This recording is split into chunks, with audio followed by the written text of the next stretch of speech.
AM and HD1 Sacramento, KYMX HD2 Sacramento. We are the home for the Kings, Raiders, the NFL, and the A's. It's Sactown Sports 1140. It's the new spot for local sports talk in the afternoon. Cattles and Ramie.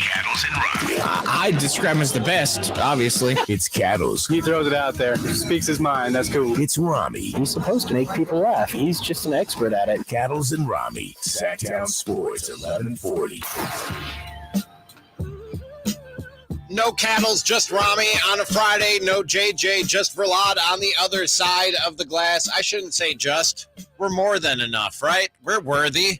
Some self-love here on a Friday on Sactown Sports 1140 and a jam-packed show between now and about 5:30 when A's baseball is coming your way right here on these airwaves and SactownSports.com. You can also watch us at youtube.com/Sactown Sports. You can get in on the show. You can text 916-339-1140. You can always give us a call at 800-920-1140. And going to be giving away some Alice in Chains tickets this afternoon. Stay tuned to find out how you can win them. And they'll also be there with Breaking Benjamin, couple bands that were hot when I was in high school. So some people in my age group may be looking for those tickets. And lots of 49ers talk this afternoon. Like I said, you can get in. You can text 916-339-1140 or give us a call, 800-920-1140. And we're obviously going to talk plenty about Trey Lance. I'll get into some Trey Lance observations from last night. Not a lot to observe when you look at the number of snaps that he had, and also a deeper dive into Trey Lance and this preseason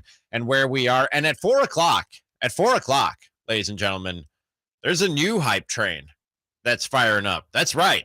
We'll have a new hype train. Find out who it is coming up at 4 o'clock. Right now, out of the gates, I wanted to talk about last night's loss against the Houston Texans in Houston in the preseason finale, 17-0 to Lovie Smith's Texans. You know, coaches will say in preseason, nobody getting hurt. That's a win. That is true. That is a win in a way, but on the scoreboard, they lost. And I know I say this a lot, so maybe I am that guy. I'm not here to incite panic, okay? I'm not slamming on the panic button. But man, all preseason, what we were told was, well, yeah, it doesn't look great in practice, but this defense they're going against, man, this 49ers defense that they face every day, this is how you get better. That Texans defense is not a defense that you should be struggling against. And in basically every way, shape, and form, the 49ers struggled to move the football last night and didn't get it into the paint once. That's slightly concerning to me. Now, I'm not putting any stock in anything that the defense did or didn't do, because as we learned near the end of yesterday's show, they weren't playing a lot of their starters on defense. I don't think we got any answers as to what exactly the secondary is going to look like with Jimmy Ward out. We know Travarius Ward is back in the mix after having an injury earlier in camp. But as far as the defense goes, I don't care. I don't care how good it looked. I don't care how bad it looked. But man, when you look at this offense, and obviously, I mean, you just got to look at the scoreboard to get a pretty good idea of what they did last night. No points, zero points against this Texans defense, and just over 300 total yards of offense. That's it. And like I said, I'll get into Trey Lance in just 1 second, but the run game didn't look good. And I know that after the game, Kyle Shanahan was saying Trey Sherman was trying to make it sound like it was better than what the numbers may say. But man, 8 carries, 20 yards. Maybe it's Trey Sherman, and maybe the 20 yards is all that was there on those 8 carries. But if that's the case, then let's jump to what might be the next problem, and something that we've talked about plenty on this show, which is the offensive line. They can't seem to move people, whether they're trying to run the ball or pass the ball. According to Pro Football Focus, Burford allowed 3 pressures Jalen Moore allowed 2. Justin School allowed 2. Colton McKivitz allowed 1. Aaron Banks allowed 1. Jason Poe allowed 1. The only guy who had a really good night was Jake Brendel. And I know both their starters at tackle weren't playing last night, and that will certainly affect things. That will definitely affect things. But I've been talking quite a bit about a brand new interior of this offensive line. We talk about Burford, Banks, and Brendel, the law firm of. And it hasn't come together to this point.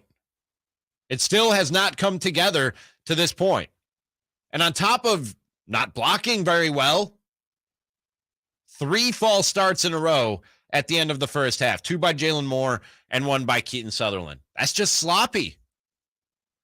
That's just sloppy. And Trey Lance talked about it afterwards. Said it was ugly. Do we have that one, Chris? No? Okay, sorry. Oh, yeah, that's right. You told me that. Bad hosting on my part. Good producing on your part. He said it was ugly stuff after the game. And it was. It was pretty ugly what we saw from that offense last night. And then when you get to Trey Lance, the guy that everybody has eyes on, and with good reason, but don't expect this dude to do it himself.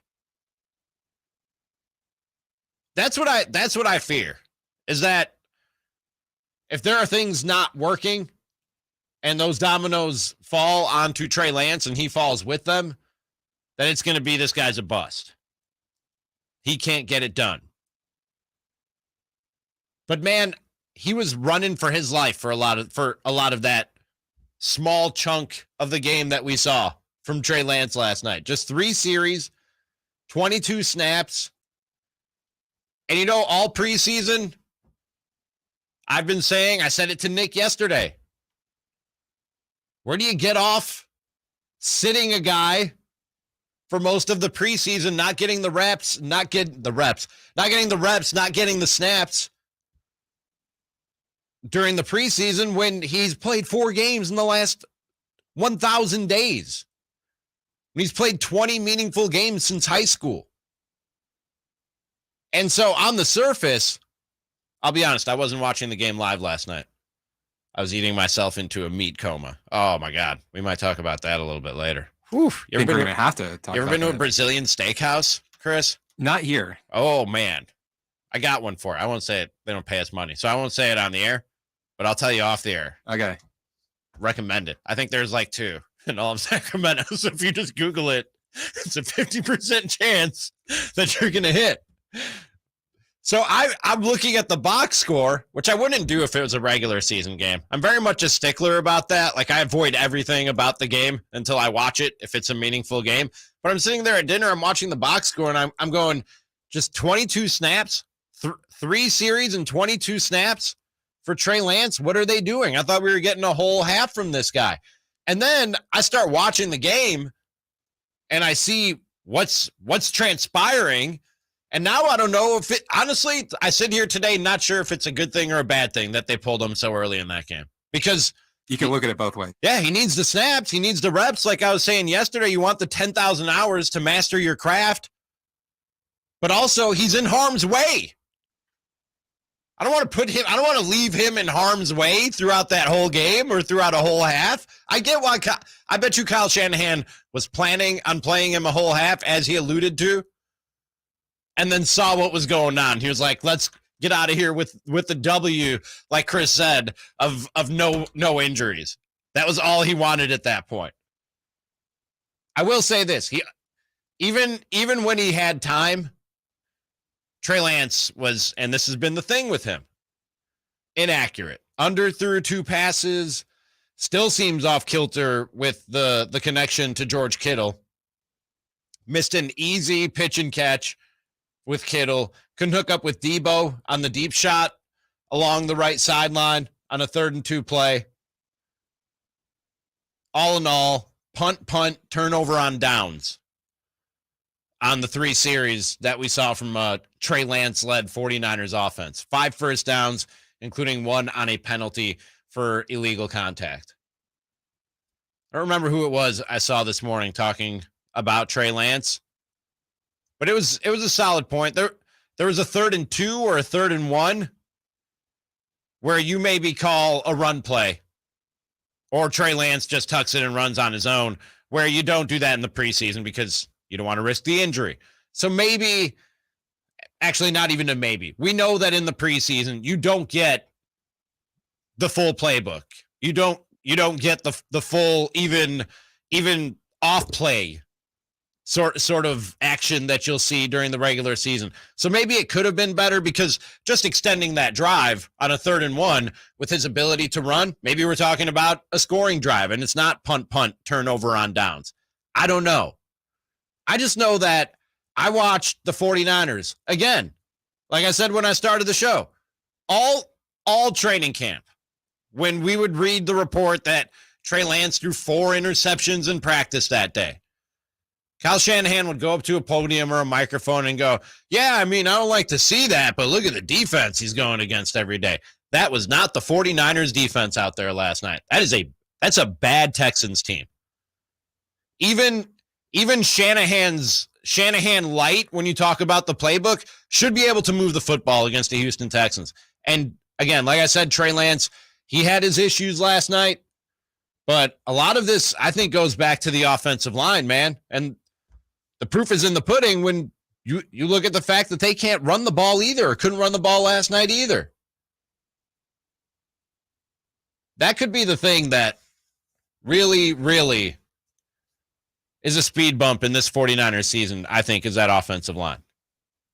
I saw a different spin on the offensive line and how it may or may not work from Tim Kawakami. We're going to talk about that coming up at 5 o'clock. Like I said, new hype train. Now, don't worry, the Trey Lance hype train still steaming right along, and we'll have some of that, some of the coal that's getting thrown into that bad boy a little later on. But we have a new hype train coming up at 4 o'clock. You're always welcome to chime in on the show. Text 916-339-1140. Give us a call, 800-920-1140, if you'd like to get in. If you have any comments about last night's loss to the Houston Texans, 17-0, welcome to join in. And right after this, that's it. Preseason over. The Trey Lance era officially starts in what, 10 days? Is it 10 days from right now? No, 17 days from right now. The Trey Lance era officially starts. Arrow up or arrow down? That's next. Live and past broadcasts of the Carmichael Dave Show with Jason Ross and Cattles and Ramie.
It's the new spot for local sports talk in the afternoon. Cattles and Ramie. Sactown Sports, 1140. Oh, yeah. Look at that. Vlad told me before the show, if you've been keeping up, we're upgrading the studios here like we are everything else, including our YouTube page. Man, if you haven't been to our YouTube page and seen the broadcast of this show, first of all, I'm looking great today, but also what would I call it? The imaging, right, Vlad? That's the word that I'm looking for. Oh, man, we are stepping up our game here at Sactown Sports, youtube.com/Sactown Sports. But also, with the studio upgrades, we've had some not mic issues. They're always working. We're just not quite sure how they're always working. We don't quite know what buttons do what. Exactly.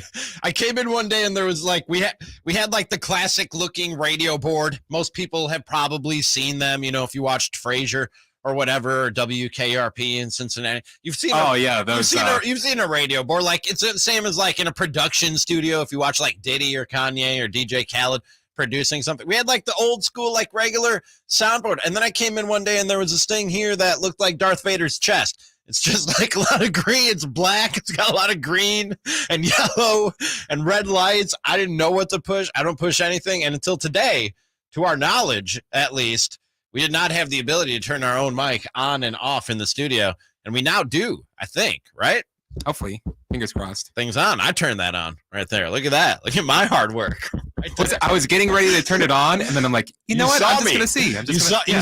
You saw me working on it, which it's how dumb I am. Pushing a button is quote unquote working on. And in reality, that's all you guys really need is to just press a button on and off.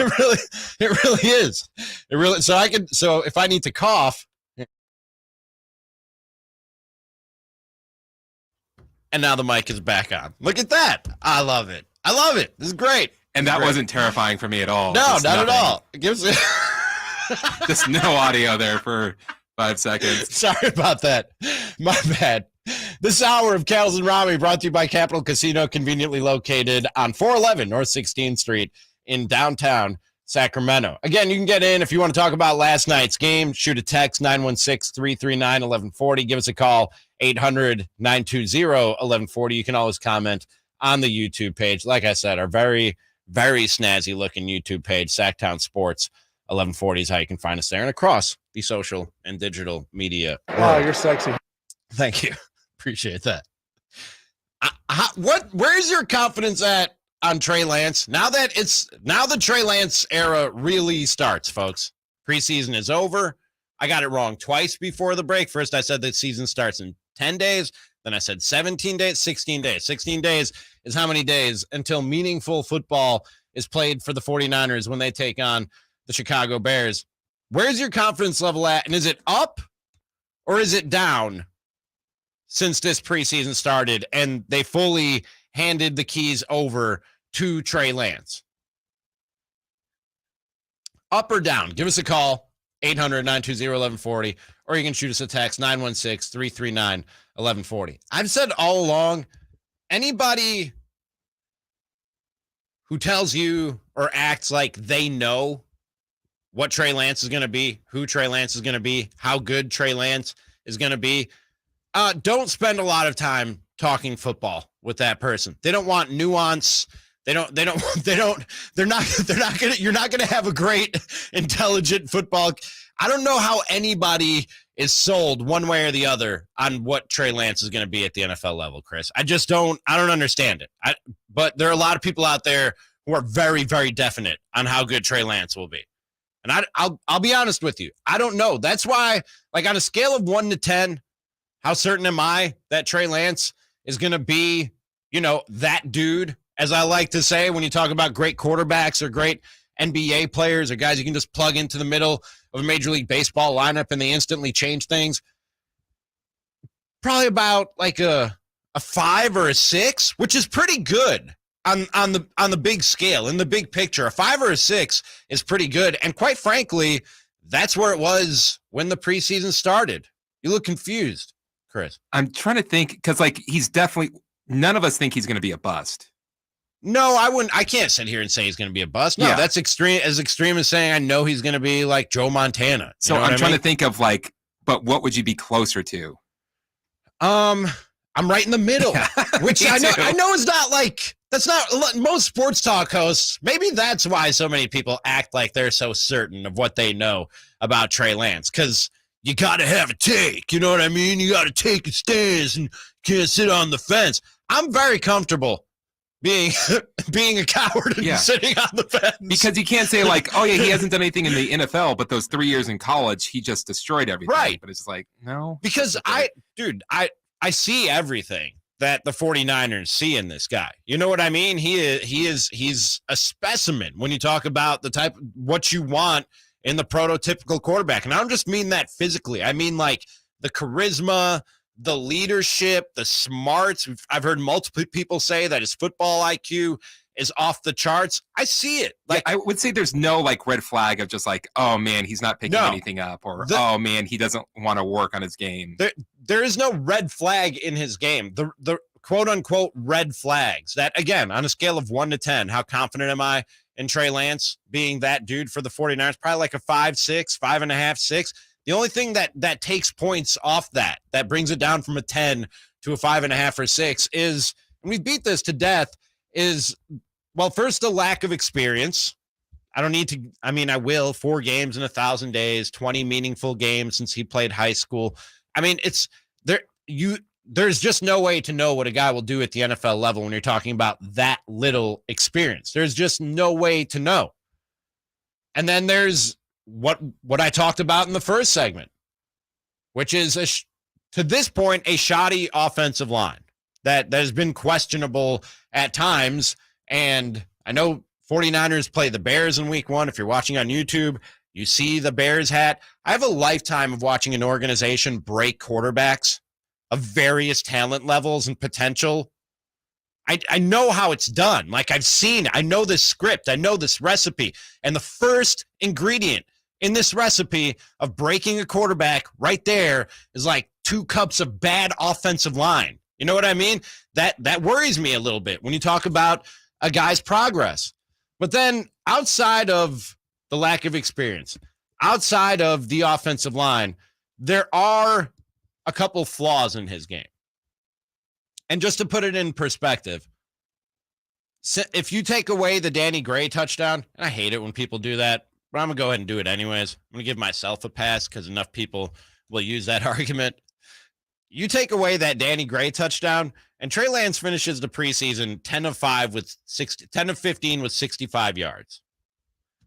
That's some very average stuff. And I know we're talking about like altogether maybe a half of football, something like, I think 32 snaps or something like that. 10 of 15 for 65 yards and no touchdowns. Even if you don't take it away, the problem is that's the only play you could talk about. Exactly. And it's not, when people talk about his accuracy, our guy, friend of the show, Matt Stats Guerrera, has done a good job of pointing this out, and others who look at game tape and point these types of things out. He's indecisive at times. Like there will be stuff there. There was a throw to George Kittle over the middle yesterday I talked about in the first segment, and he waited too long to throw it and then overthrew it on top of that. And it was the type of play where if you look at how much field was in front of Kittle, if he throws it at the right time and in the right spot, there was, even though George Kittle was maybe 8 yards away from him, there was about 20 yards at least to be had on that play in Yak. And then the inaccuracy, and that's not the arm.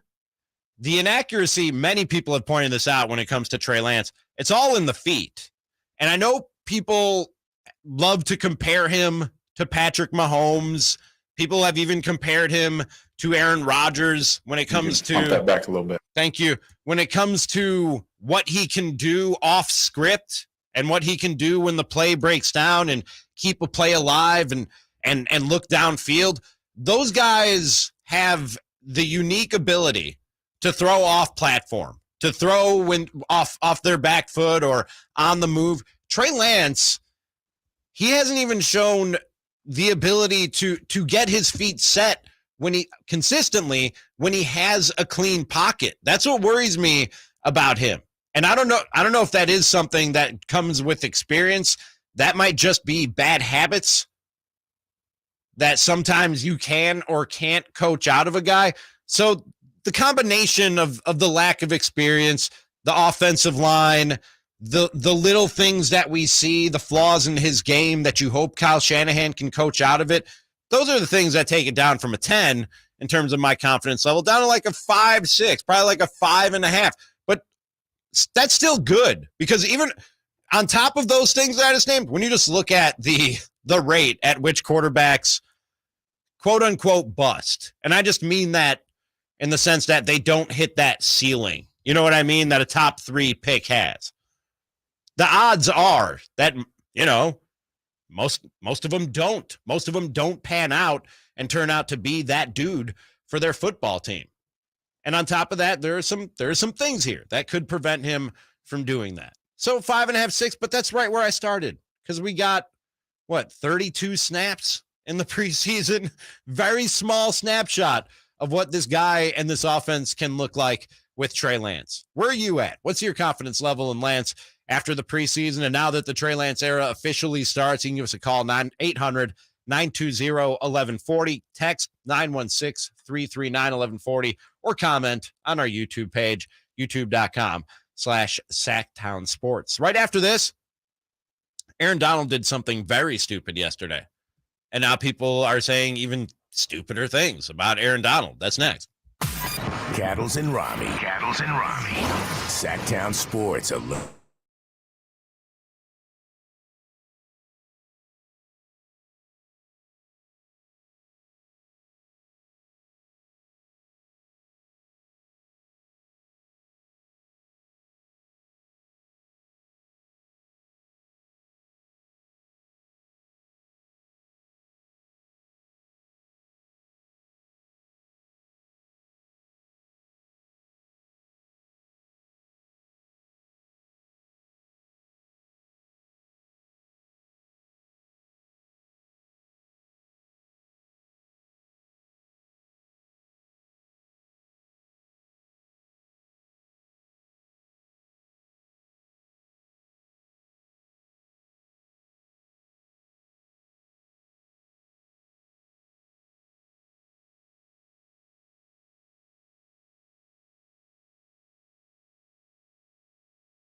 Sacramento has a new tag team in the afternoons. I'm talking to the original tag team of ugly pukes here. It's Cattles. It's Ramie. Sactown Sports 1140.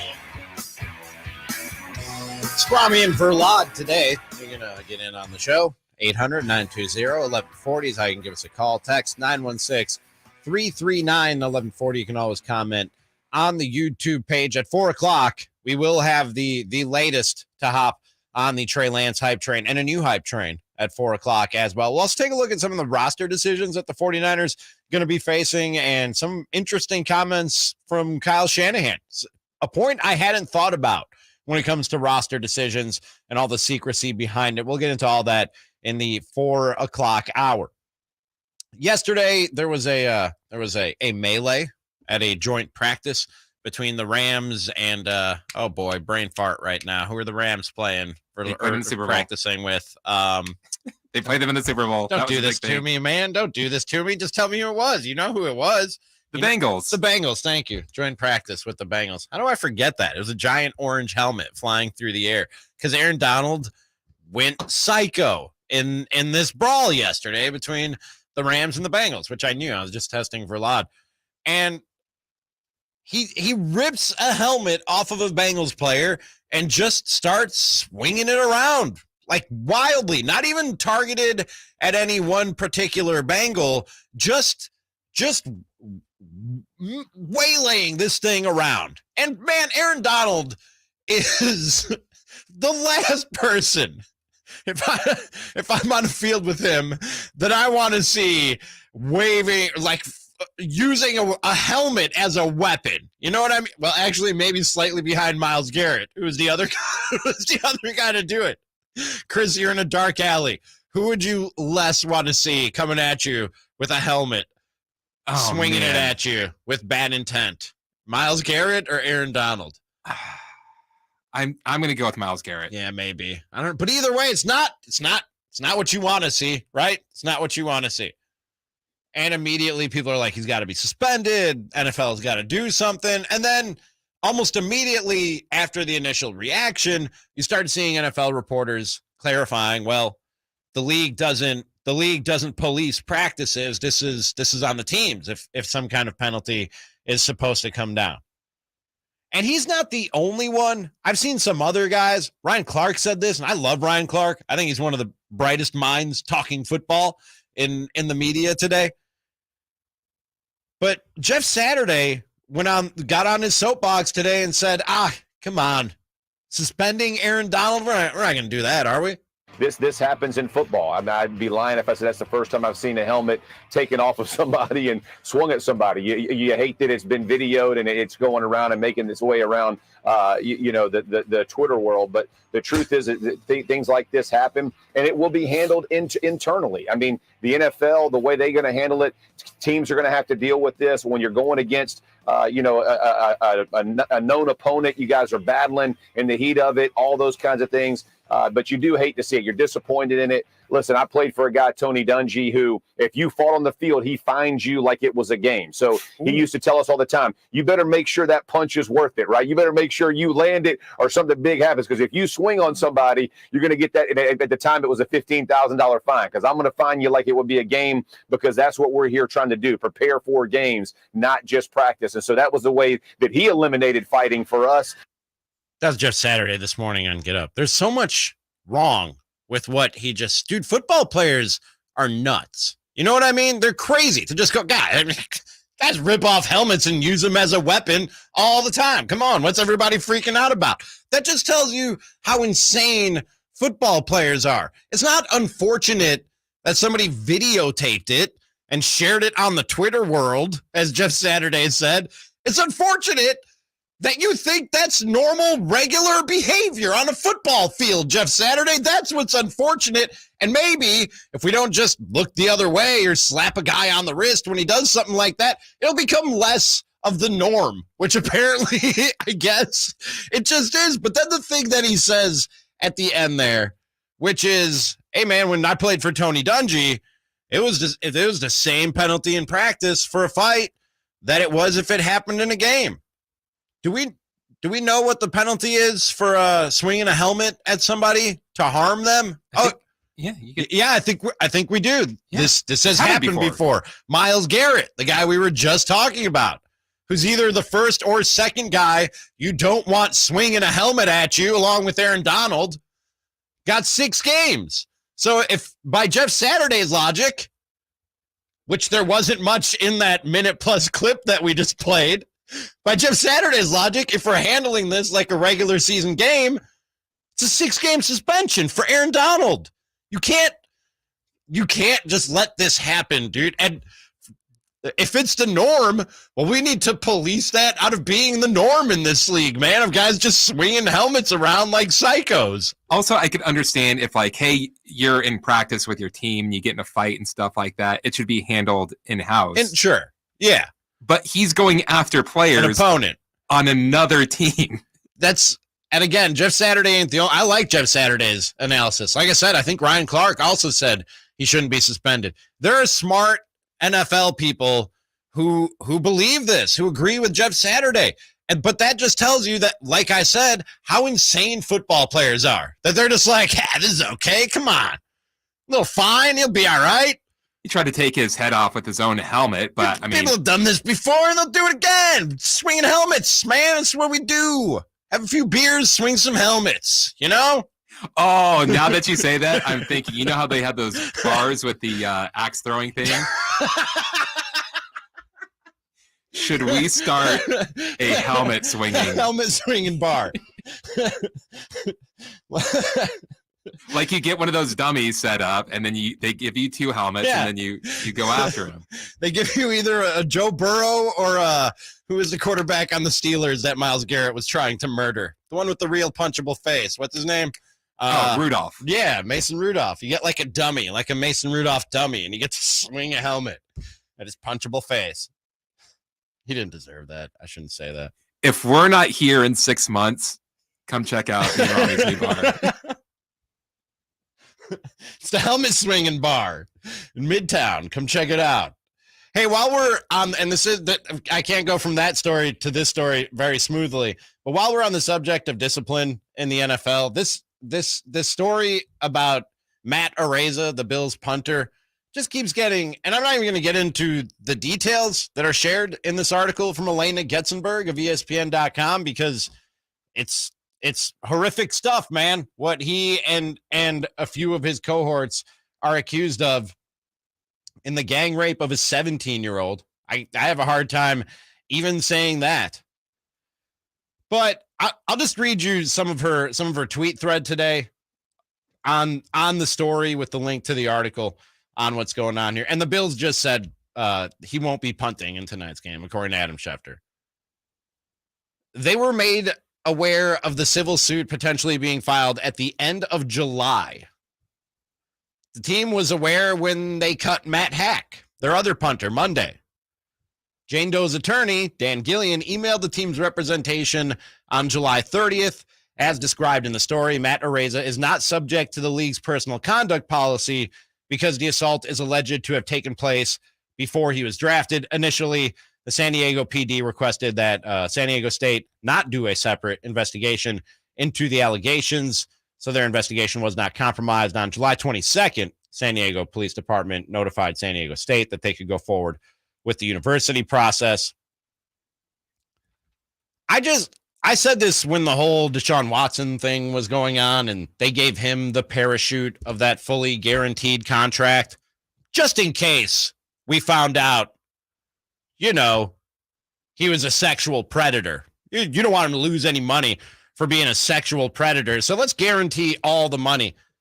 And it happens across the board, not just in sports. And it happened here with Matt Araiza. Can we stop giving these guys safety nets? Like, I know there are going to be monsters out there. I know there are going to be sexual predators out there. You couldn't wait to see what happened with this case before you gave Matt Araiza the punter's job? If he's cleared, if his name is cleared and he's totally, in the clear on this thing in a few weeks, we find out somehow, some way, he'll be out there for you to sign. Or even don't let him punt and keep your other punter instead of just giving him the job. Stop giving these monsters safety nets. with institutions like NFL teams and all kinds of corporations that'll give a guy money to go away because he was a monster, because he was a sexual predator. That's how this stuff keeps happening. I almost can't, I can't say I can't believe it because it happens so much to the point where you almost expect it. We just kind of swallow that hard pill to swallow now. And it makes me crazy every time. They knew almost a month ago and didn't say a word, didn't do anything. Gave him the punter's job, cut their other punter. How do you do that until you at least wait and see how the process plays out? It's insane. It's insane. I just don't get it. We'll lighten things up right after this with almost the best guy in the business to lighten things up, Charles Barkley, and some comments from him next. It's Cattles. It's Ramie. Sactown Sports 1140. Sacramento weather is brought to you by the Roseville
Cattles and Ramie. Sactown Sports 1140. That's the show. No Cattles, just Ramie today and Monday. We have a lot of A's baseball next week. Next week is a choppy week, and I'll be out of town. Nick will be back though for whatever shows we. I'll be here Monday. I scared Chris on the other. I'll be here Monday. Okay. And then I'm gone. Do we have a show next week? Monday and Thursday we have shows next week. I think we have college football on Thursday. Oh, do we? Yeah. Oh, okay. My bad. I didn't look at the schedule. That's on me. I did not know that.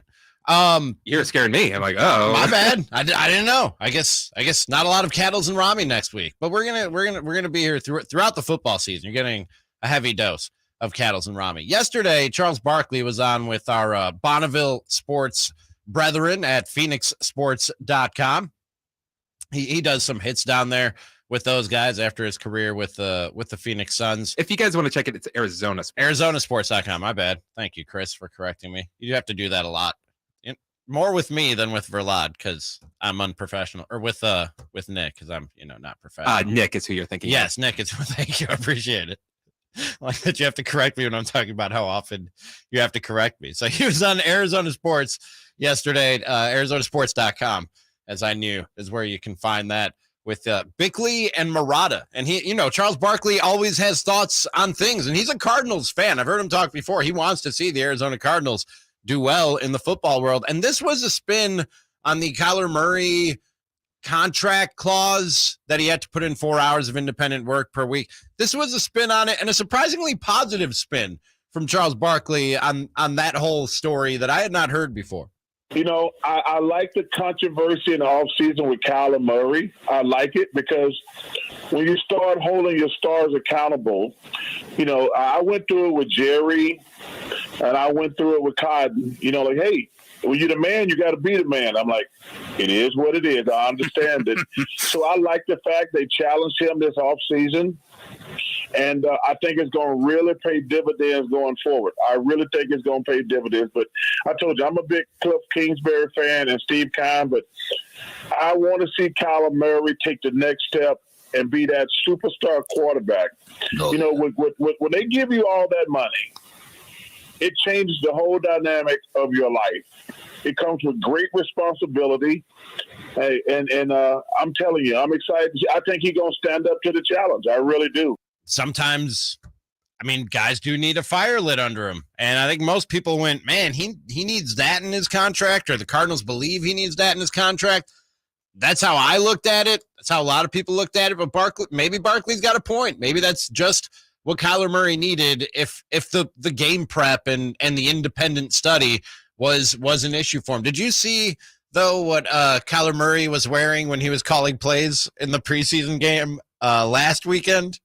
He was wearing his gaming headset. One astute Twitter follower noticed he was literally wearing the headset that he wears to play video games. But obviously Barkley had some thoughts on what's going on in the NBA, and that's been a lot of Kevin Durant this offseason. A lot of chatter about Kevin Durant, who of course demanded the trade, has since rescinded the trade. And man, to call Kevin Durant an abject failure, I think is going a little bit far, but who's Charles Barkley not to go a little bit far sometimes? As the best player and being a leader that all goes with that, he's been an abject failure. Every time he's been like the guy who has to be the leader and the best player, he has not had success. It's true. And that's what us old guys think about him until he becomes the leader and best player on a championship team, where he has to deal with all the responsibility, all the media stuff that goes with it, expectations. So we're always going to hold that against him. But, man, he just seems like a miserable person, man. I call him Mr. Miserable. He's never going to be happy. I don't know if he's miserable. I don't know. I don't know Kevin Durant to say he's miserable. But, boy, he sure does like taking part in some pettiness on Twitter. Like we have the Trey Lance hype train, which is an almost daily segment. And we'll have the latest in the Trey Lance hype train coming up at 4 o'clock. And a new hype train along with the Trey Lance hype train coming up at 4 o'clock. But we could almost make a daily segment out of KD claps back at people, at nobody on Twitter, just at anybody and everybody on Twitter, and he was at it again a couple days ago. We forgot to update you on this. On August 24th, out of nowhere, Kevin Durant tweeted, "Salute to the tough guys who do things the tough way at all times. I wish you well in life." Which is a great tweet. I think that's a great tweet. Alien Superstar tweeted, "You are so lame, my God," to which Kevin Durant responded, "You look so cool sitting on the edge of that boat with that immaculate swimsuit on. Salute." This is just nobody. This is just nobody at all that Kevin Durant is tweeting at KD Trey 5. Somebody said, "You have peers who agree with us, randos and no names." KD said, "Congrats on that, man. I hope that brings you a lot of clarity in life." He will just go at anybody. And this was people being real petty with Kevin Durant to cause him to clap back. He posted like a nice tweet about Kobe Bryant on his birthday. It was like kind of trash talking, but like obviously lighthearted, loving trash talking about a picture that he posted of him posting up Kobe Bryant. And people started going at him for that. Like, dude, he's memorializing his friend who's dead. And y'all got to come at him on Twitter? So their response to it was, KD Trey 5 is a joke. He should thank God for his basketball ability because he seems to have nothing else. To which Kevin Durant said, "Thank you, God," and tagged God. He tagged God in the tweet, which is top shelf pettiness and twittering right there. Gotta make sure God sees it. You got to tag God when you tweet at him. By the way, God is, I didn't know this until Kevin Durant tweeted it. There is an account at God, G-O-D, has 546,000 followers plus. I'm going to go out on a limb and say that's not actually God. Just no, just for everybody out there. Think God's got someone handling his account? Yeah, he's got to. No way God's handling his own social media. You know what I mean? But Kevin Durant certainly is, dude.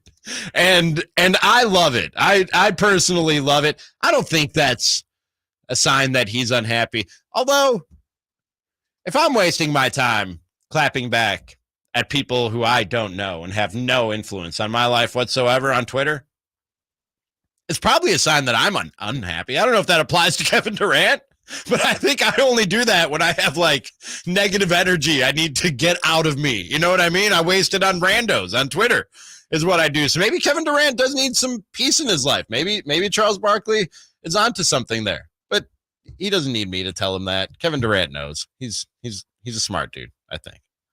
Right after this, like I said, Trey Lance hype train. Yes, we're going to throw some coal in that fire, but new hype train on Cattles and Ramie right after this. Cattles and Ramie, Sactown Sports 1140.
AM and HD1 Sacramento, KYMX HD2 Sacramento. From the Power Business Technology Toshiba Studios, Sactown Sports 1140, the flagship station of your Sacramento Kings.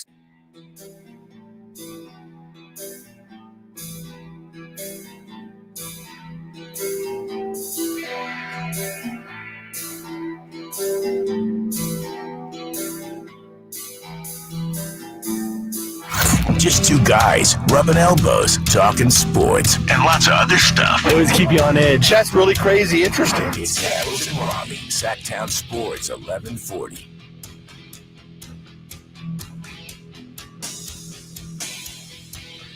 Hour 2, Cattles and Ramie on Sactown Sports 1140. You can get in on the show.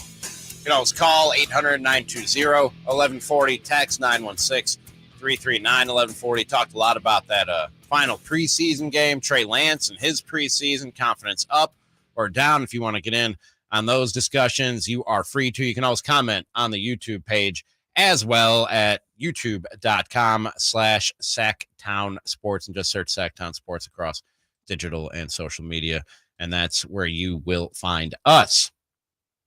It's been an almost daily segment here on Cattles and Ramie, and it just keeps chugging right along, ladies and gentlemen. It's time for the Trey Lance hype train.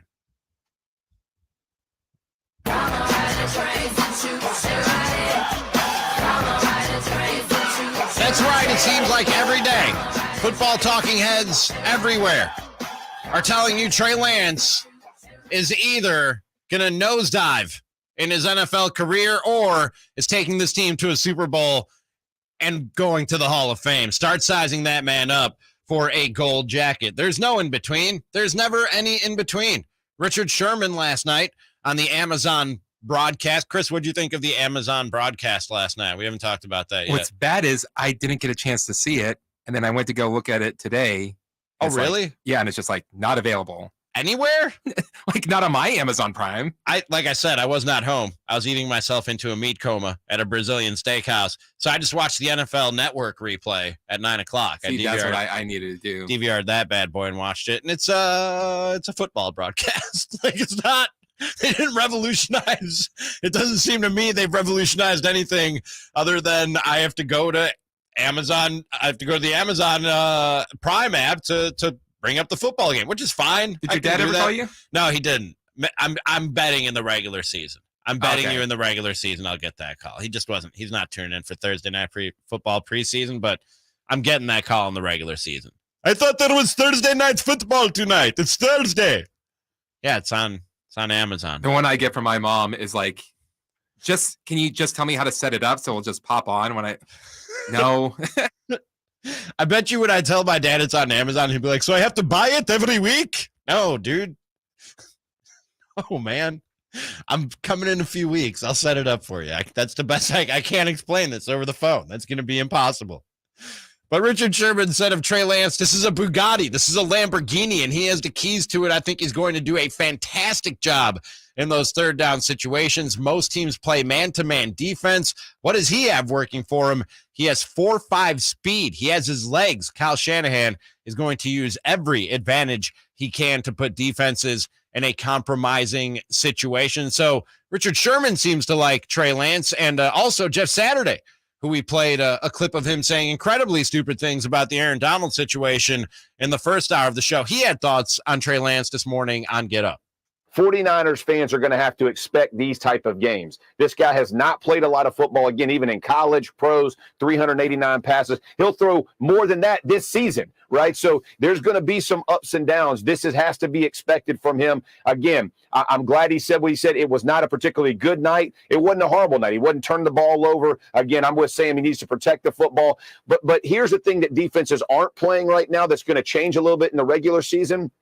That 3rd and 2 in the preseason, you're not letting that quarterback run it. You're not risking him getting hurt to last night.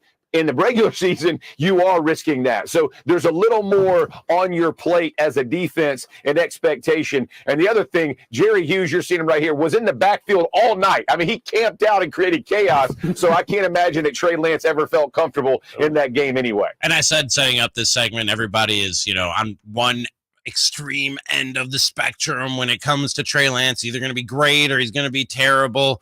And I'd said that the clips we played of Jeff Saturday in the first hour were incredibly stupid. So I do have to say and give him credit in saying that was one of the more measured, rational, reasonable Trey Lance takes that we've heard in the Trey Lance hype train here on Cattles and Ramie. He said you should expect games like we saw last night where he's underwhelming is, I guess, one way to put it. But that doesn't mean it's the end of the world for Trey Lance and people should give up on him or say he's a bust or any of these other extreme opinions that people seem to like to have about the 49ers' new quarterback. I really appreciate that take from Jeff Saturday when it comes to the hyperbole that's normally surrounding the Trey Lance situation. I've been teasing this since we came on the air at 3:00. That's your installment of today's Trey Lance hype train. We have a new hype train, ladies and gentlemen. It's the Jimmy G hype train. So come on, do the London motion with me. Chris told me he had a song. He didn't tell me what the song was. That's the song you went with? Yeah, because there was no other train? Because it reminded me the most of Jimmy G. Hey, it was fun at the time. But that's in the past. We got to go forward. It just doesn't really work anymore. Okay. So that's what we're going with. And I mentioned that we talked about this with Cattles yesterday, man. It does seem like Jimmy G is the new hot topic around the NFL. Like people and supporters of Jimmy G are popping up out of nowhere, man. And I don't know what this is. I don't know where this is coming from. I don't know if Jimmy G's agent is calling people in the media and saying, hey, man, could you put in a good word for my guy? Because people are forgetting about him here with all the Trey Lance. I don't know what it is, but seemingly Jimmy G has a new supporter, or at least somebody vocalizing their support for him almost every day. I mentioned Richard Sherman last night on the broadcast. He was talking about Jimmy G on Amazon Prime last night. He said it's the most awkward situation I've ever heard of. It's like a couple being divorced and the divorced wife staying in the house while the husband gets remarried. It's not fair to Jimmy. He was a great teammate, and he's being a great teammate right now. He's such a selfless human being. He doesn't want to be a distraction. He works out and doesn't say anything. He's just being a great teammate. Is he talking about his work in the off season or? I don't know, man. And Richard Sherman, and we know the offseason stories. We've talked about him extensively here on the show since they started leaking last week of Jimmy G being impossible to find, people having to go and knock on his door and still not getting a hold of Jimmy G.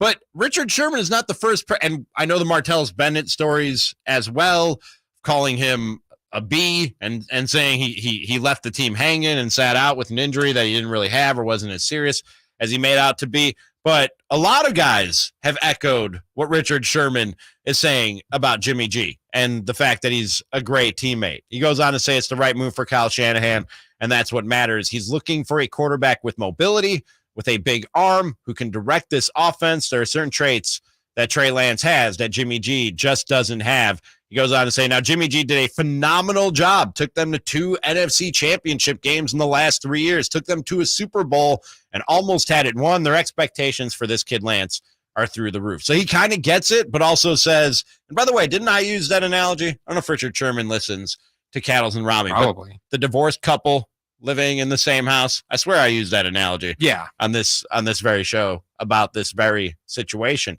And Tony Gonzalez, former Chiefs and Falcons tight end, also now part of the Amazon Prime broadcast that Chris cannot get.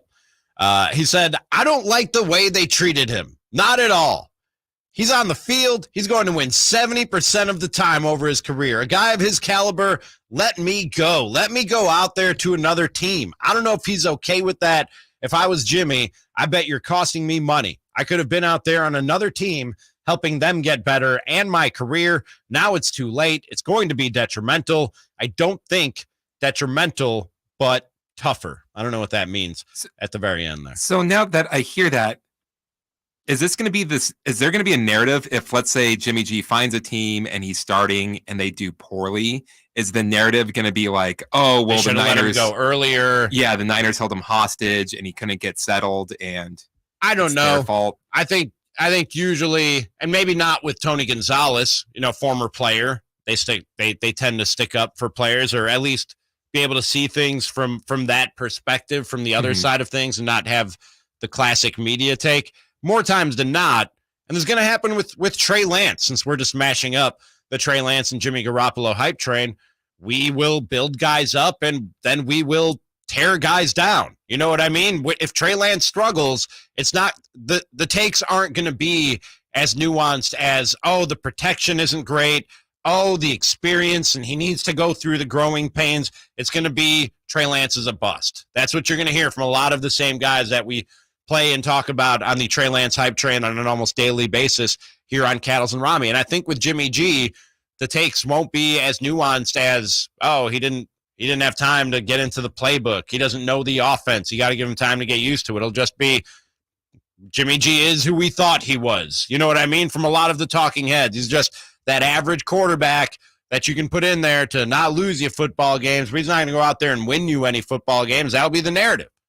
It's not going to, no, they won't be fair to him. Is that what you're asking, Chris? Yes. The people will be fair to Jimmy G? No, but I'm thinking more of like they would blame the 49ers. I don't think so. I think once that's in the rear view for most people, because we all have the attention span of gnats in 2022, once the 49ers are in the rear view, any struggles of Jimmy G's in most people's eyes will be Jimmy G's fault, and only Jimmy G's fault, I think, is how most people's brains work, unfortunately. We don't like to look layers deep. We don't like to cut the onion open and see how many layers there are. You know what I mean? It's just not how far too many of us operate, especially in the media. I'm just going to go ahead and lambaste my whole industry and say not enough of us want to look at things and look at the layers and the nuance in why a guy fails or succeeds. We just want to go, that guy failed, he's a failure, or that guy's great, he's the greatest thing ever. And we like when they go back and forth. We love when they go back and forth. We love a redemption story. We also love knocking a guy off a pedestal. It's what we do. It's literally what we do. When you look at sports talk media and at large, not everybody is doing it. I don't think this show does it because we're great. You know what I mean? We're very nuanced and smart in the way that we talk about sports here on Cattles and Ramie. But a lot of these talking heads that we play every day, they're after the hot take and what's going to get the reaction from people. Speaking of smart, nuanced things that people say about football, I hadn't considered something that Kyle Shanahan talked about when it comes to all the secret inner workings and why they're so secretive when it comes to these roster decisions. We'll hear from Kyle Shanahan and look at some of the 49ers roster decisions right after this.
Just two guys rubbing elbows, talking sports, and lots of other stuff. They always keep you on edge. That's really crazy interesting. It's Cattles and Ramie, Sactown Sports 1140.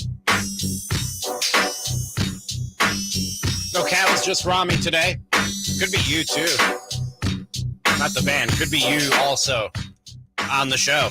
If you give us a call, 800-920-1140. You can text 916-339-1140. You can always comment at youtube.com/Sactown Sports. This hour brought to you by Capital Casino, conveniently located on 411 North 16th Street in downtown Sacramento. Coming up, I love, in addition to pettiness, awkwardness, and it feels like things got real awkward in Cooperstown for Rob Manfred, the MLB commissioner, and an uncomfortable Rob Manfred. I really like to see that. We'll get to that coming up at about 4:30. The 49ers, along with the rest of the NFL, they got to trim their roster down from 80 to 53 by the Tuesday deadline. And there are some decisions to be made here, and we'll talk about some of those in just 1 second. But Kyle Shanahan was asked about how secretive, not only the 49ers, but I mean, you look around the NFL, how secretive teams are about their practices, how much they'll let the media see of their practices throughout training camp. And I think a lot of us roll our eyes at that and just go, come on, man. If we feel like they're just being secretive for the sake of being secretive and just like being almost anal about it or OCD about it as NFL coaches can do. There were stories. I've worked most of my career to this point in Wisconsin, stories about like how far George Halas and Vince Lombardi would go to keep the other from spying on practice. I forgot which one it was. Either Halas was convinced or Lombardi was convinced that the other had helicopters flying over practice to like film what they were doing. And I think a lot of us, when we see how secretive NFL coaches are, we just roll our eyes and go, this is a guy who he's going a little too far. And Belichick not wanting to say who the offensive coordinator is going to be. Yeah, exactly. Stuff like that. But Kyle Shanahan talked about why they're so secretive, especially during training camp, and when it comes now time to pick the 53 and what they're going to do with the guys that aren't going to make the 53. Every team, just like we'll look at every other team's roster. I mean, that's what this time's about, and that's why people are always listening to what you guys report on our practices and all of those things, so everyone can see like what guys to take. And that's why this is a very tough time for people, and that's why we don't like answering many questions. That's real interesting, man. I had never thought about it. There's good reason why, because, and what he's saying there is, the more you know about what is happening in practice, who's shining, who's failing, who's getting what reps, who's playing in what packages. If I'm thinking about poaching somebody off your roster, and I might trade for him, but I read a practice report about how that guy fell flat on his face in practice that day, I might look at that and go, he might be on the outs with the coaches. We maybe don't need to trade for him, and we can just pick him up when they cut him on Tuesday. Like that, I never, because what we do is so stupid.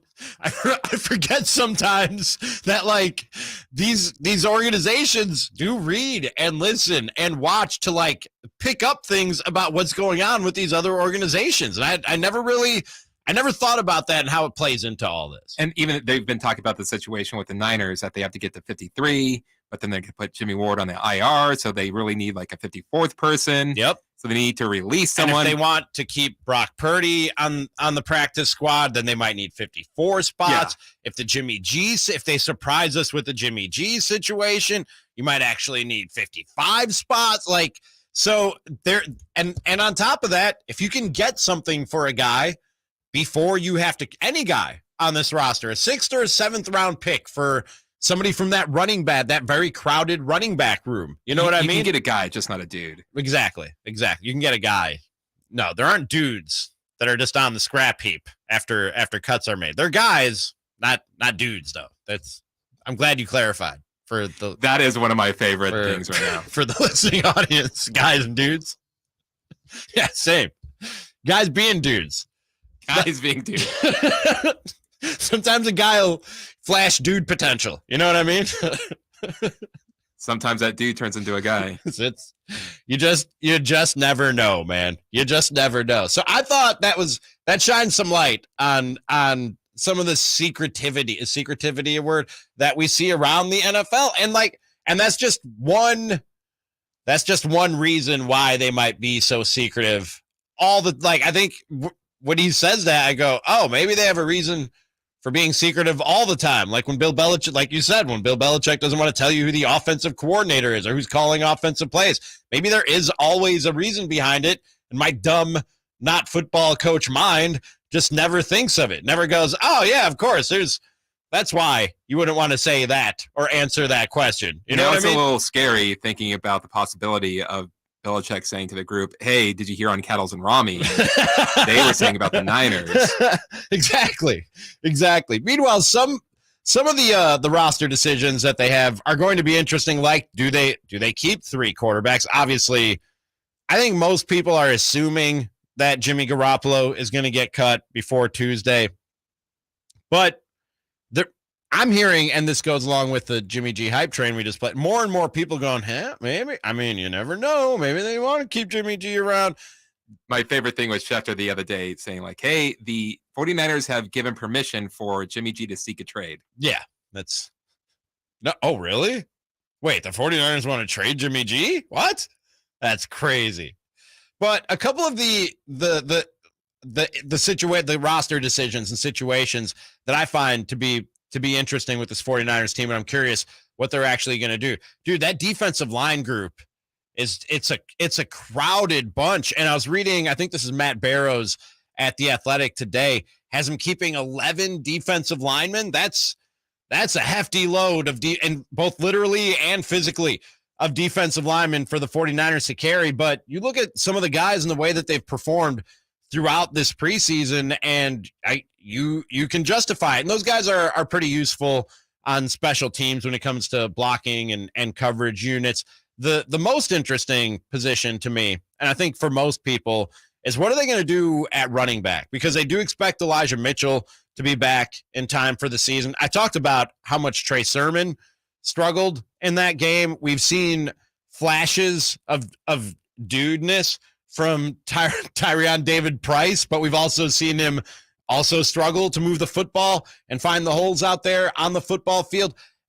I think their first 4 running backs, tailbacks, Kyle Juszczyk, obviously Pro Bowl fullback, but their first 4 running backs on the depth chart, I think all have value for an NFL team. And if somebody comes a-calling for a Trey Sherman or a TDP, I think we could see a trade before the season starts, and then either JaMychal Hasty or Jordan Mason might make this team, or you might just go with 3 running backs. But and maybe you just want the 4 because of what's happened to Kyle Shanahan running backs in recent years, which is they've had bad luck, or you can say they break down with heavy workloads, whatever the case might be.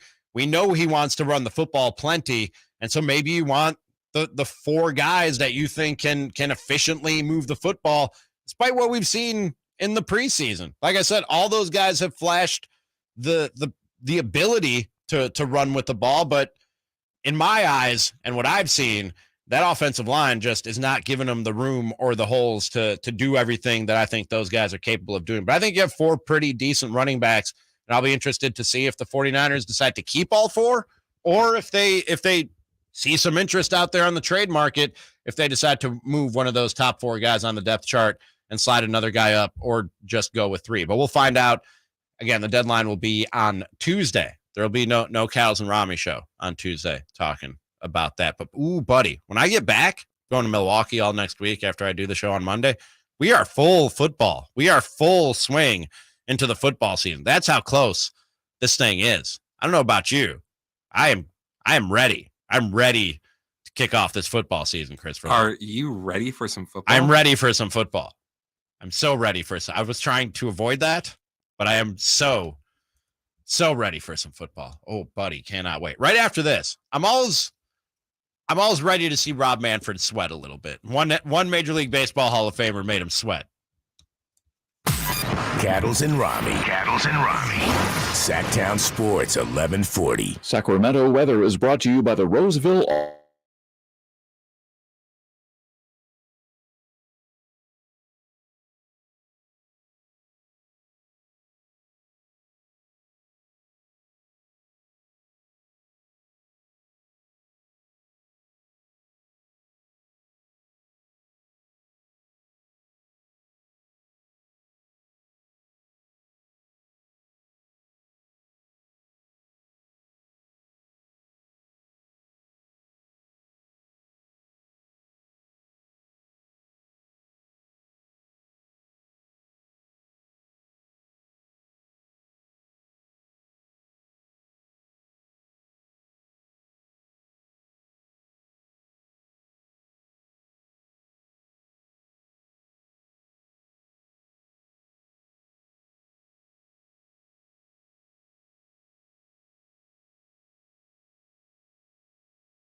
Trying to get you home after another long day and through the drive time afternoon traffic. Cattles and Ramie, Sactown Sports 1140.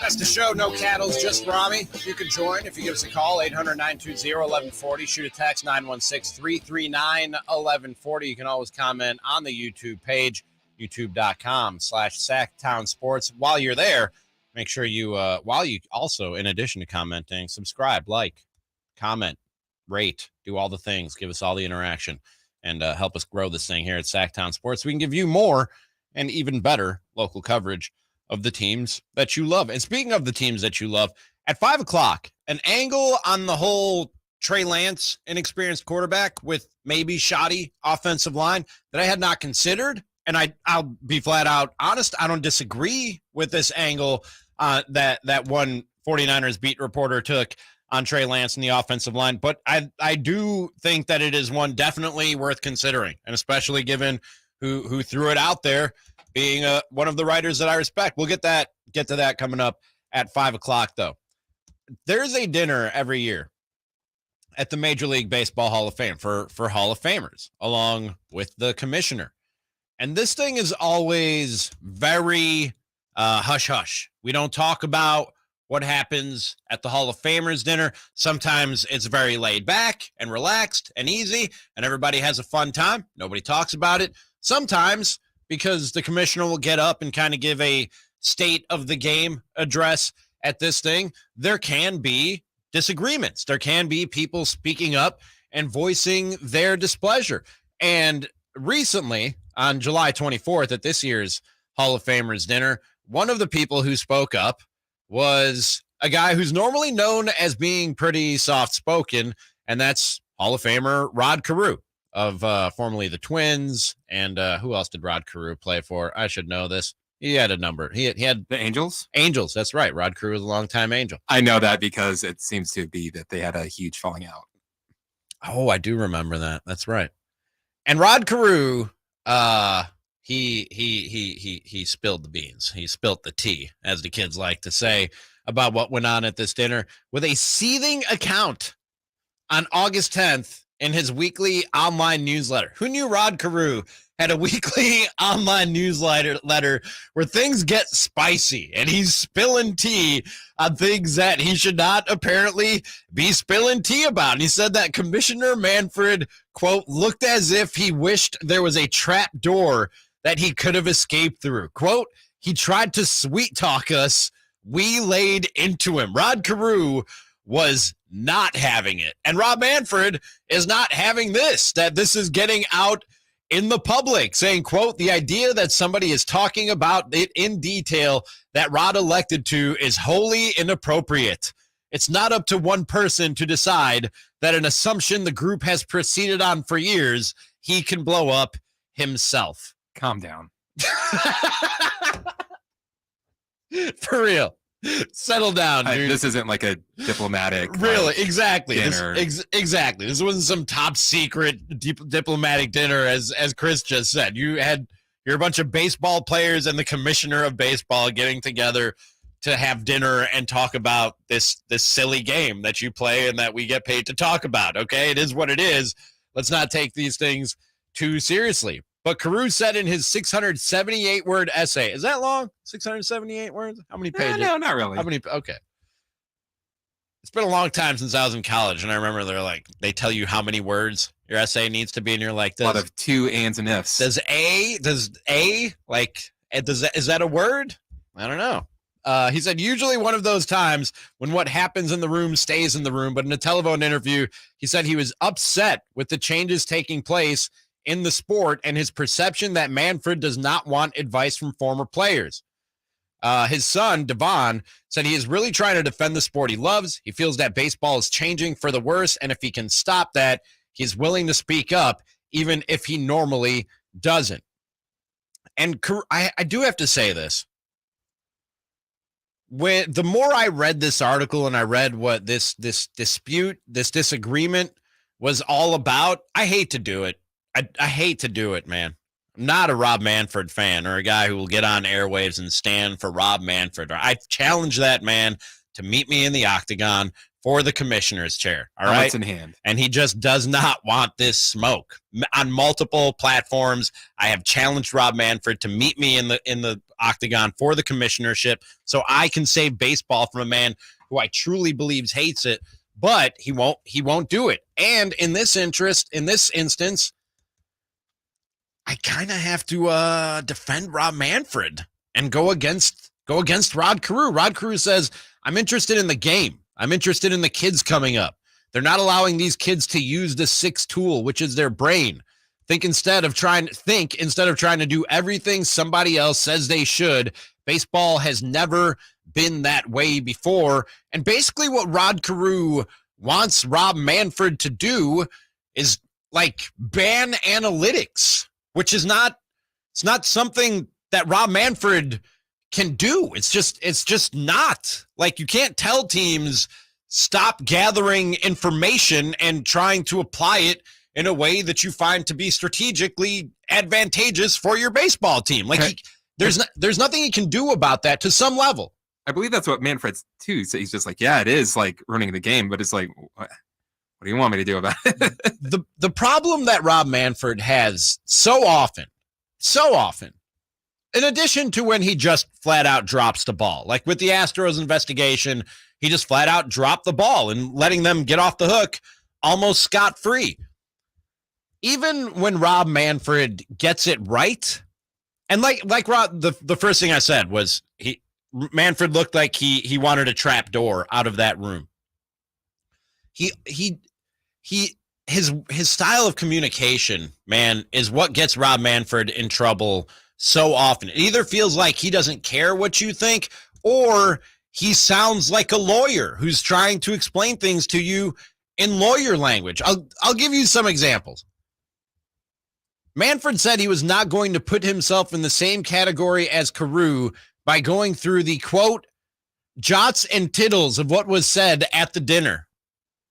Bro, I literally had to Google tittles to make sure that it was something I could even say on FCC sanctioned airwaves. And apparently it is. It means the very small, minute things that of a particular situation or something like that. I read it today. The things and then he goes on to number one in his defense. Like, he's literally, this is a lawyer. This is a lawyer speaking to you right now. Nobody wants, when I sit down to like talk to you about how we can fix baseball, you talking to me like a lawyer, dude. If I'm Rod Carew, you know what I mean? It's not, you're not going to penetrate. You're not going to get through to these people that you're trying to convince to, because some of the stuff he's trying to do, I like the pitch clock, a lot of this stuff I like, but the way that he explains it, he says he's not going to give point-by-point account of his position on analytics, but saying his private and public versions are no different. Number one, analytics has had a deleterious effect on the way the game is being played on the field, Manfred said. Had to Google again. What does deleterious mean? I don't know what that means. Number two, analytics are not going away because clubs correctly believe analytics can be used to help them win more games, which is what they care most about. Okay, that's a fair point. Number three, no matter who you are, how effective you are, what power you have, you can't eliminate analytics by fiat. It's like telling people what they can and can't think about. What does by fiat mean? I have to keep on Googling definitions of things Rob Manfred says because he won't talk to us like a human being. He just, PR-wise, communication-wise, he's always dropping the ball, calling the trophy a hunk of metal or whatever he called it. He just doesn't know how to talk to people like people, which is something that, for all the faults Roger Goodell has, he knows how to do that. Like, he knows how to stand at a podium and say things in a way that makes sense to us. Or at least we know we're like, it's BS, but it makes sense. It makes sense. And he's taking the bullets for it. Exactly. We know. And he knows he's going to take the bullets for it. But Rob Manfred just always, it's like talking to a robot. Johnson Tittles? Bro, what are we talking about? By fiat? What does that mean? I thought that was a car. So I agree. Oh, hold on. I just threw up in my mouth halfway through that sentence. I agree with Rob Manfred in this debate that he had with Rod Carew, but I wasn't even in the room. I just know that Rob Manfred handled the situation poorly based on what I've heard and read from that Hall of Fame dinner. Like I just, and what I know about Rob Manfred, I just know that he handled the situation poorly and didn't explain it in a way that Rod Carew and everybody else in that room could understand, because that's what the man does. He's bad at this. And I challenge you once again, Rob Manfred, meet me in the octagon, commissioner chair on the line. You better bring it. You're damn right. You're damn right. Right after this, I saw something on Twitter. And like so often happens, I fell for it, folks. I think we all fell for it. We'll tell you what we're talking about right after this. It's Cattles. It's Ramie. Sactown Sports 1140.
Guys trying not to throw furniture. While the others still trying to find some.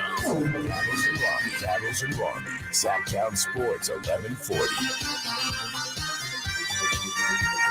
I think I wasn't able to answer it because we were just coming back from a commercial break, but these terrorists that have my belongings, because the bumper just said one guy's still looking for his furniture. They said they called me on Saturday, Chris. You said your family's in the moving business? They are. Tell me if this is standard procedure Okay. for a moving company. They called me on Saturday and they were like, we just put your stuff on a truck. We're headed your way. We'll be there in 5 to 9 days. They gave me a 4-day window, dude, a 4-day window, and said, we'll call you 24 hours ahead. The driver will call you 24 hours ahead of time to let you know when they'll be there. I've never heard of a window. So they, I think I got a call from a number I don't recognize. I think they called to tell me that they'll be here tomorrow. So I might not be looking for furniture for very long. There's an update on that situation. I mean, we'll see. Allegedly. They might be listening to the show. If you're listening, I hate you. And then say, oh, he's not going to be there on Tuesday. Hey, we'll be there on Tuesday. I honestly would not at all be surprised. We got we're a little bit behind. That's an update on that situation, on the furniture situation. We talked earlier in the show about the Aaron Donald situation and whether or not he'll be suspended for the brawl with the Bengals yesterday where he was swinging a helmet around as a weapon. Just boys being boys. Just boys being boys. You know how we do in the NFL. But I came across this during the break on my Twitter timeline from Cam De Silva. He has a still shot of when the helmet makes impact with one of the Bengals players' helmets as Aaron Donald swings it around. I sent it to Chris when I saw it, and I looked over across the glass to watch his facial expression as he opened this picture. Shock. It made contact. Oh, it didn't make contact. Dude, he smushed the thing. Like, it's flat. The ear flaps are touching. Like, you know when they show, like, super slow motion Aaron Judge hitting a baseball, and it turns, like, into an oval or almost flat, or Tiger Woods hitting a golf ball in super slow motion? That's what this... I didn't know NFL helmets could do this, dude. Like, they're famously not supposed to do They're not supposed to do this. That's right. He hit the dude so hard with the helmet that it flattened and the ear flaps are touching, folks. And you're telling me he shouldn't be suspended? Can you imagine getting hit by Aaron Donald that hard with a helmet?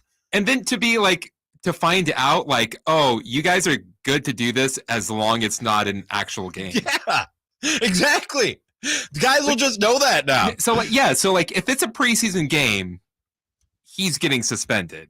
Yeah. Yes. Obviously, regular season game, he's getting suspended. But because it was a practice, he's not being suspended. Nothing to see here. Everything's fine. And Jeff Saturday in the clip we played, he's like, it's unfortunate that somebody got this on video and put it out there in Twitter world. No, it's unfortunate that some dude had a helmet pancaked against his head. That's what's unfortunate, bro. It's not that we saw it. What's real? I wish I hadn't seen it because I wish it never happened. But the real unfortunate thing is it happened, and you can't just let that happen. There has to be a suspension, man. There has to be. I know people were. I don't remember who the analyst was when Myles Garrett did the same thing.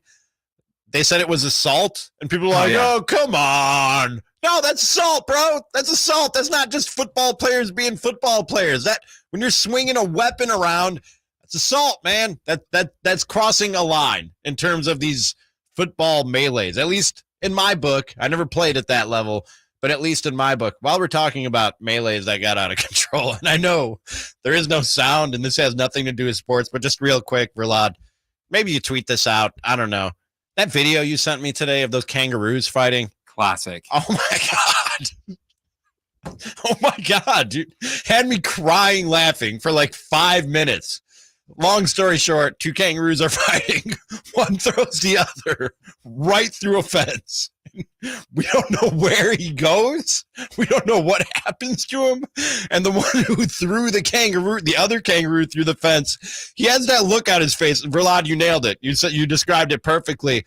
Like when you're roughhousing with your brother or a cousin or something, and things go too far, and you accidentally throw them against a wall, and they hit hard. And they hit hard, and they're like bleeding, and you're like, uh-oh, you have that look on your face. Like, I'm in trouble. This just went from fun to trouble real quick, and maybe an emergency room trip. It is so funny. And are you in the process of tweeting it right now? Yes. Okay. If you haven't seen what we're talking about, you got to check it out. And just one more quick thing that came across on Twitter, and a lot of people came across on Twitter a couple days ago, which was Terrell Owens, 48-year-old Terrell Owens, which makes me feel old. 48-year-old Terrell Owens, allegedly, a lot of people were reporting this, just ran a 4.38 40-yard dash. I'm going to admit it. I can be gullible at times. I see things on Twitter, and I just go, whoa, that's impressive. That was cool. I don't even question it. Or I go, or that was funny. You know what I mean? People are all, in this day and age, I think most people are, and maybe rightly so, more skeptical than me. And I was going, I don't know. Is that a plant? Are they telling the truth? And maybe I should be, because I just went, damn, 48-year-old Terrell Owens just ran a 4.38 40-yard dash. I guess a lot of people are saying it. I guess that happened. Faster than Trey Lance. Faster than Trey Lance, yeah. And then friend of the show, Rob Stats Guerrera, he quote tweeted the video of not the Niners Nation podcast, by the way.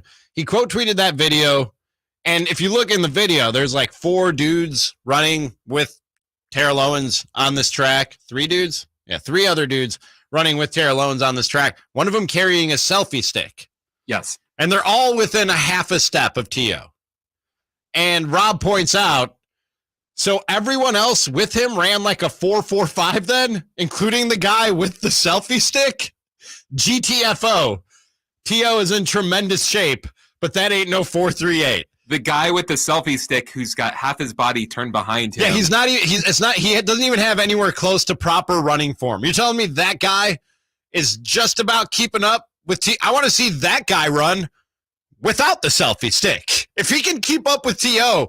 while carrying a selfie stick and has half his body turned the other way, that guy might be the fastest man on earth. He might break 4. He might break 4 in the 40-yard dash. And I when I saw that tweet from Rob, I was like, God, I'm an idiot. That was one of those moments where I go, yeah, of course. How did I not see that? There are 3 dudes running right next to him. One of them's holding a selfie stick, all keeping up with his allegedly 4.38 40-yard dash. Now, that being said, we're nitpicking a little bit here.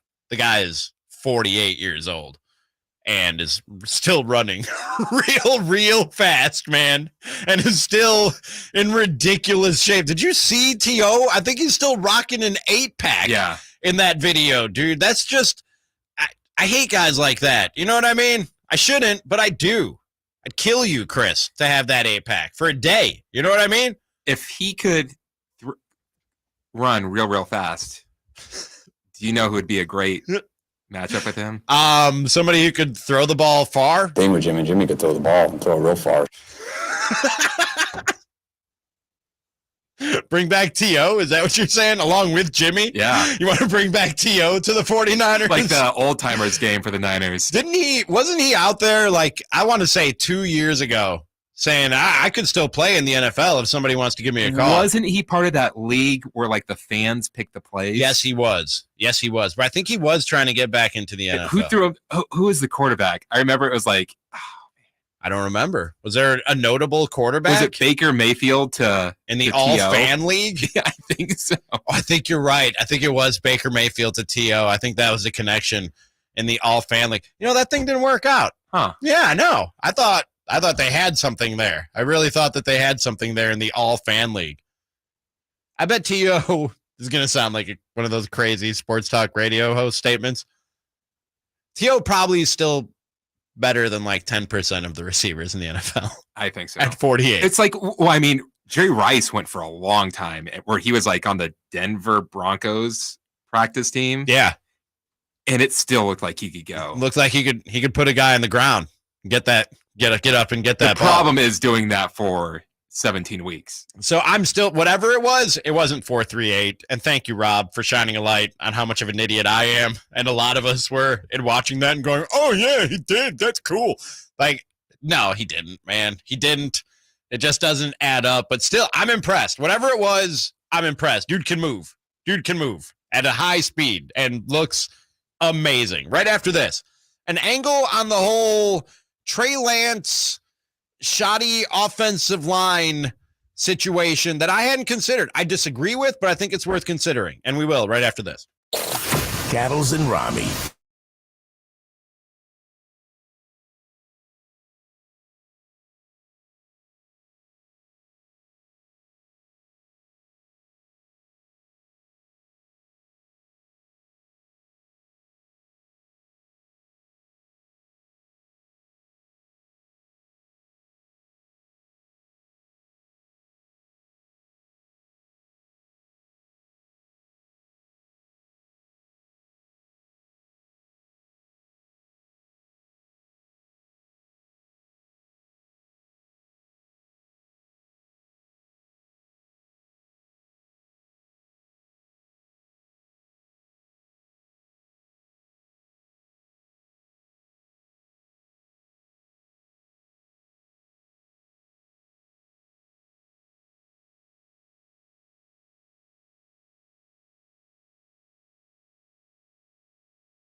This Technology Toshiba Studios. Sactown Sports 1140, the flagship station of your Sacramento Kings.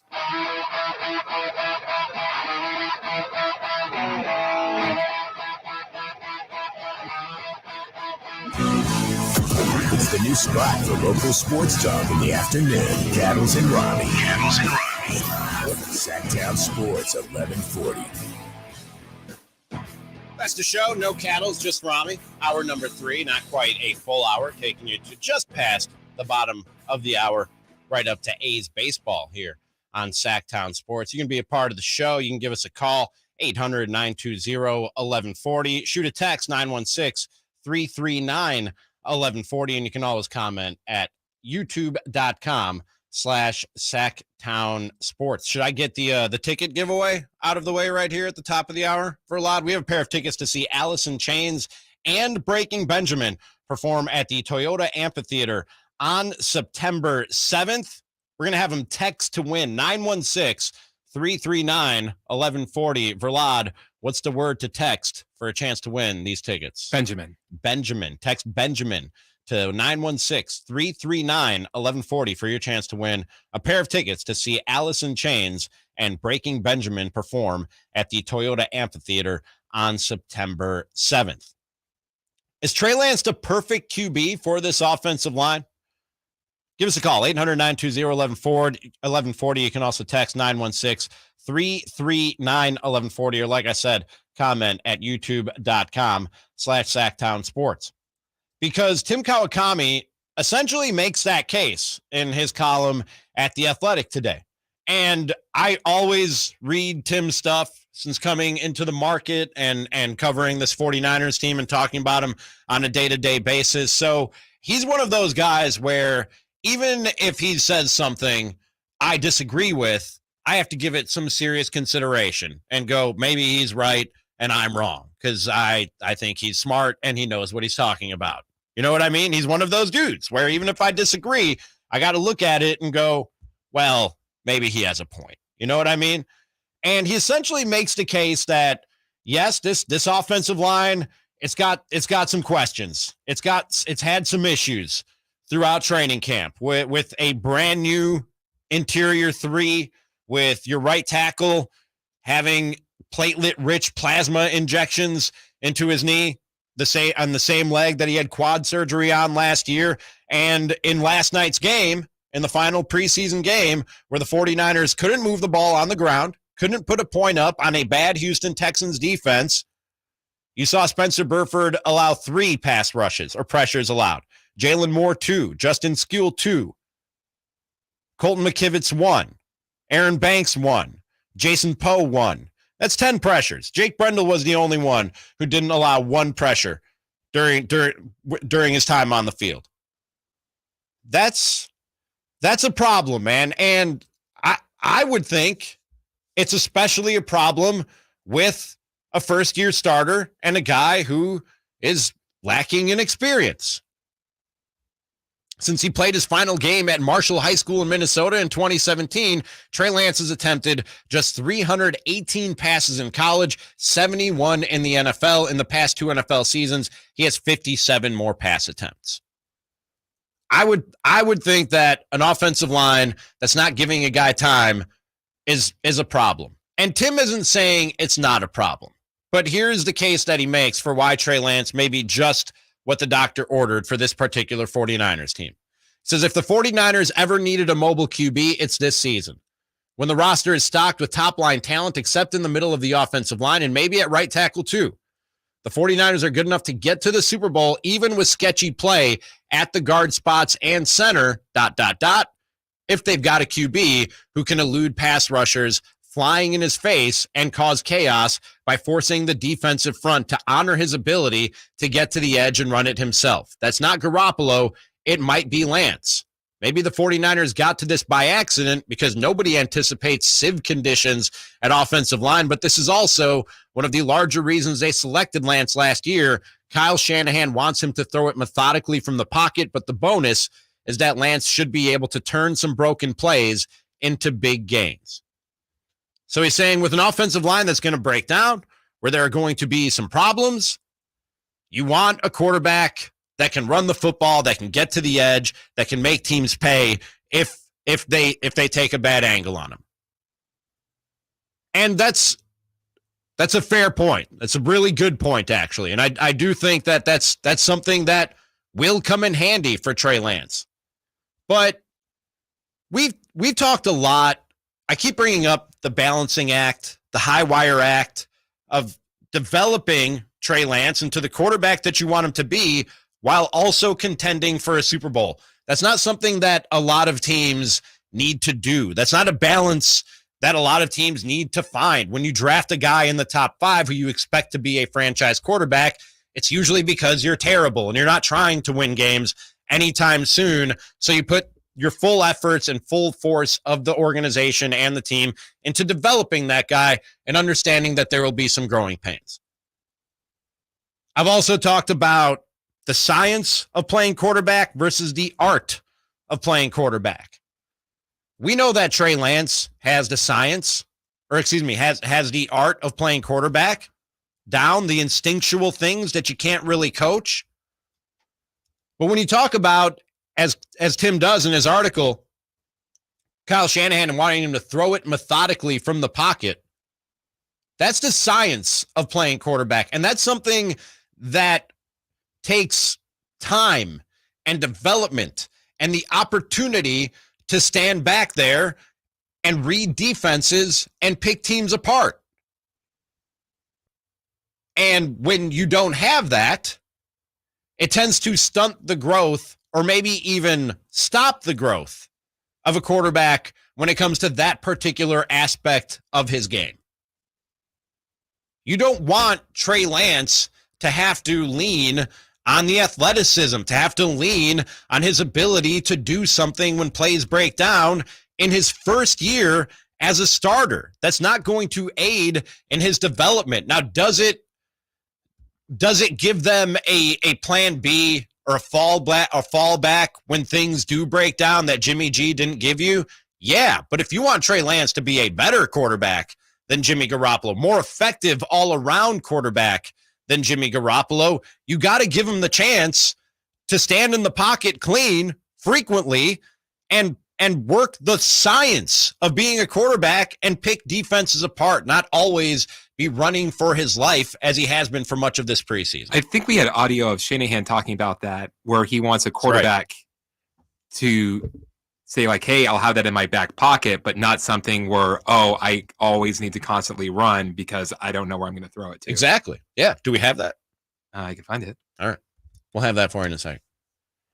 But then the other thing is, and Tim addresses this in his article, because you can't bring up this point that Trey Lance is the mobile quarterback that you need with an offensive line that presents some challenges without also throwing in the possibility that when a guy is dealing with penetration and running for his life from defensive linemen and defensive fronts, the possibility of injury. And I said earlier in the show, I'm a lifelong Bears fan. I've watched an organization break quarterback after quarterback after quarterback, time after time after time. I know how it's done. I know the recipe. And I said, first ingredient, big bold letters, 2 cups of bad offensive line. Right behind that, injuries. That's right behind the bad off. And they lead, one leads to the other. You don't want Trey Lance sitting out games this year where he could be getting reps, getting experience, getting better because you had an offensive line that made him have to run for his life a little more often than you'd like him to run. I get what Tim is saying. And I think that, again, in the balancing act or the high wire act of developing a franchise quarterback and contending for a Super Bowl, what he's saying about Trey Lance giving you that escape valve, that plan B, when things break down, that definitely serves the purpose of contending this year. Sure, it gives you another way to move the football, score points, and win football games. But I think that it doesn't serve the other side of that balancing act or high wire act of developing Trey Lance into a franchise quarterback. I think his growth, His development is stunted by putting behind what could be a questionable offensive line. And again, maybe beyond stunted. I'm not going there yet because I'm not the Incite Panic sports talk radio host. I don't hit the panic button. But somewhere down the line, you stunt the guy's growth enough because he's sitting behind a sieve of an offensive line, and he never becomes that dude that you'd like him to be. And by that, I mean that dude. Here's that Kyle Shanahan soundbite Chris was talking about a second ago. When you're a good athlete, I mean, since Pop Warner, you've been running around making plays. And I say it all the time. People win Heisman's running around making plays. And then you get to the NFL and you're like, they're going to want to run around and make plays, which is awesome. You don't want to hold that from them, but you're going to also have to learn how to play while you do that. And I think that's the challenge for a lot of these guys, because you're going to resort to what you've done. And that's what I like with Trey, because I've seen both. I know he understands that he's got to work at both. And that's something him and I and the rest of the team will work through together. So he says it right there. Basically, you want that to be, something your quarterback has, but not something that he has to go to regularly. I think it's a lot like the Deebo Samuel situation of, it's cool for him to run, to hand him off the ball, but you don't want to do that every game. When you're contending for a Super Bowl, you'll take risks that you wouldn't otherwise take. So that's a perfect comparison. You don't want Deebo running with the football, but you want to win you have a chance to win a Super Bowl right now. So I'm gonna risk my star receiver by lining him up in the backfield and having him run into a wall of human beings, just like I would risk my running back or my quarterback if I need to, by letting him run with the football, because I'm trying to win a Super Bowl right now.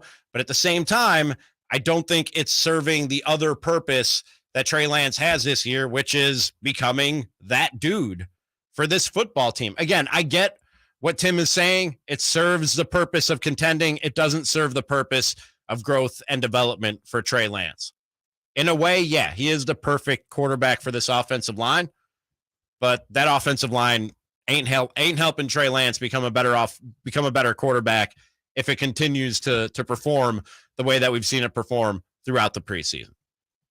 You want to get in on that? Do you think Trey Lance is the perfect quarterback for this offensive line? You can give us a call, 800-920-1140. Text the show, 916-339-1140, or comment on our YouTube page. The A's are about to winning a bidding war, ladies and gentlemen. The A's are about to win a bidding war, and one national baseball writer did not take it easy on Oakland's baseball team. We'll talk about that right after this. The start of the NFL season is upon us, and Sactown Sports 1140.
Sacramento has a new tag team in the afternoons. You're talking to the original tag team of ugly pukes here. It's Cattles. It's Ramie. Sactown Sports 1140. Did you put that music in, Chris? You did. You know, it is Cattles and Ramie. I'm the Ramie half of that. Cattles half is not here today. We'll get into some A's talk in a second. They're about to win a bidding war, believe it or not. The Oakland A's. Yeah, those Oakland first win in a while. Will be the first one in a while, if they indeed pull it off. But me and the girlfriend, since I moved here to Sacramento, doing the long distance thing, and we're cute. So she made me a playlist on Spotify of like songs that I could play to remind me of her. You know what I mean? Make me feel like she's around because we're cute and we love each other. And she put some Harry Styles on there, dude, like 3 or 4 Harry Styles songs. I'm a 42-year-old man. I'm a 42-year-old man who just found out I'm a Harry Styles fan, dude. He's got some bangers. He's got like 4 or 5 bangers. I was like, what? What is happening to me right now? I don't even know. Honestly, I don't know if I even like the songs or if like it just makes me feel like my girl is around. But in my head, and that's one of them. That one right there is one of them. No, that's not one of them. No, it's a banger in my head. It's a banger to me. I don't know about you. Tame Impala. Oh, that was Tame Impala, wasn't it? What's the Harry Styles? Now I just exposed myself without even thinking about it. I know there are a few. Well, as you're saying it, I'm like, it's weird that this song reminds you of Harry Styles. It sounds like a Harry Styles song. I'm trying to think of which one it is. Google a few Harry Styles songs over there while I talk about the Oakland A's for a minute. I came across this today. The A's weren't mentioned in the headline. And normally this is something I wouldn't even bother clicking on because I don't know, when it comes to these teenage international prospects, it's years before we ever see them at the major league level, if we even see them at the major league level. But I read there was a headline at ESPN.com about this Cuban teen Luis Morales, who was declared a free agent by Major League Baseball, expected to get a record bonus for a pitcher, according to sources. Morales, 19 years old. He's expected to demand a record-breaking sum for a pitcher from the international bonus pool. He'll be eligible to sign with an MLB team on September 7th after being declared a free agent on Thursday. The Oakland Athletics, according to Kylie McDaniel, ESPN MLB insider, the Oakland Athletics are considered heavy favorites to sign Morales, who peaked at 97 or 99 in various workouts for MLB teams. He defected from the Cuban U23 team in Mexico City in September of 2021. And I was like, the A's are about to win a bidding war? Like, I don't know what a record contract is for a teenage prospect from Cuba. So I scroll down. I'm like, how much are the A's about to dish out, man? Where are the big bucks that the A's are about to dish out? Because they don't dish out big bucks. The biggest bonus given to a pitcher since the international bonus pool was capped was to Cuban right-hander Sandy Gaston, who was given $2.61 million by the Rays in 2018. Shohei Ohtani received $2.315 million from the Angels in December of 2017. So it's not crazy money, but still, and apparently, I didn't know this till I read this article, this is something that the A's do. Kylie goes on to write, Oakland has had a strategy of spending at the top of the international market of late. If the A's can land Morales as expected, it would have echoes of a bold move from the team's past. Prior to the salary cap, the A's set an international bonus record in 2008 by signing Dominican right-hander Michael Inoa to a $4.25 million bonus. So the A's, they don't win bidding wars for, big league free agents, but apparently a bit of a track record of winning it for these international prospects. And just think about that money. That's like over 10% of their payroll. I didn't think about that until you just said it. Just like I didn't think about the fact that Kyler Murray was making more than all of the A's until you pointed it out. And then Steve Keim pointed it out. The Arizona Cardinals general manager also See, pointed that out. The coaches do listen to us.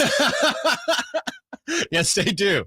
Yes, they do. So maybe another top prospect coming to the Oakland A's. Speaking of top prospects, I don't know about you, man. I love watching Julio Rodriguez of the Seattle Mariners. I cannot get enough Julio Rodriguez highlights on my timeline. And I like to see star players stay where they're at, especially in what are relatively small markets. And we got what looks like a star player staying in a relatively small market, and a market that's let superstars walk in the past, like Ken Griffey Jr. and Alex Rodriguez.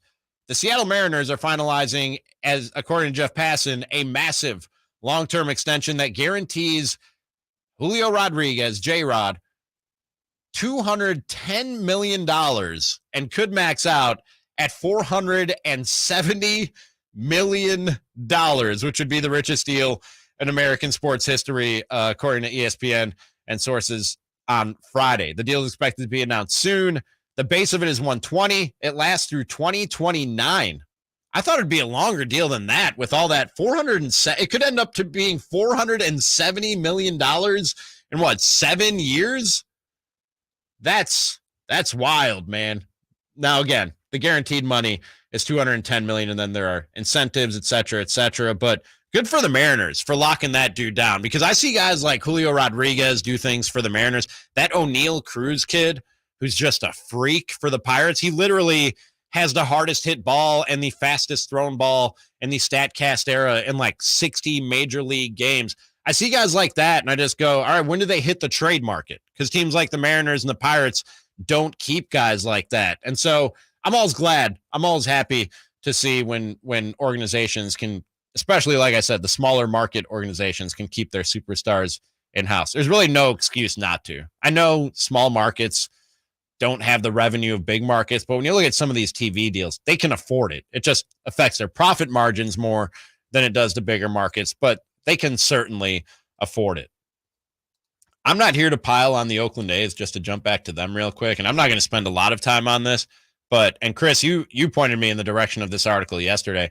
John Heyman of the New York Post, he took a good chunk of time out of his day yesterday and chose violence when it came with the capital V. to the Oakland A's. I'll just read you the headline. He was Aaron Donald with 2 helmets. Yes, he was Aaron Donald with a helmet as a baseball writer is what he was to the Oakland A's. I'll just read you the headline, man.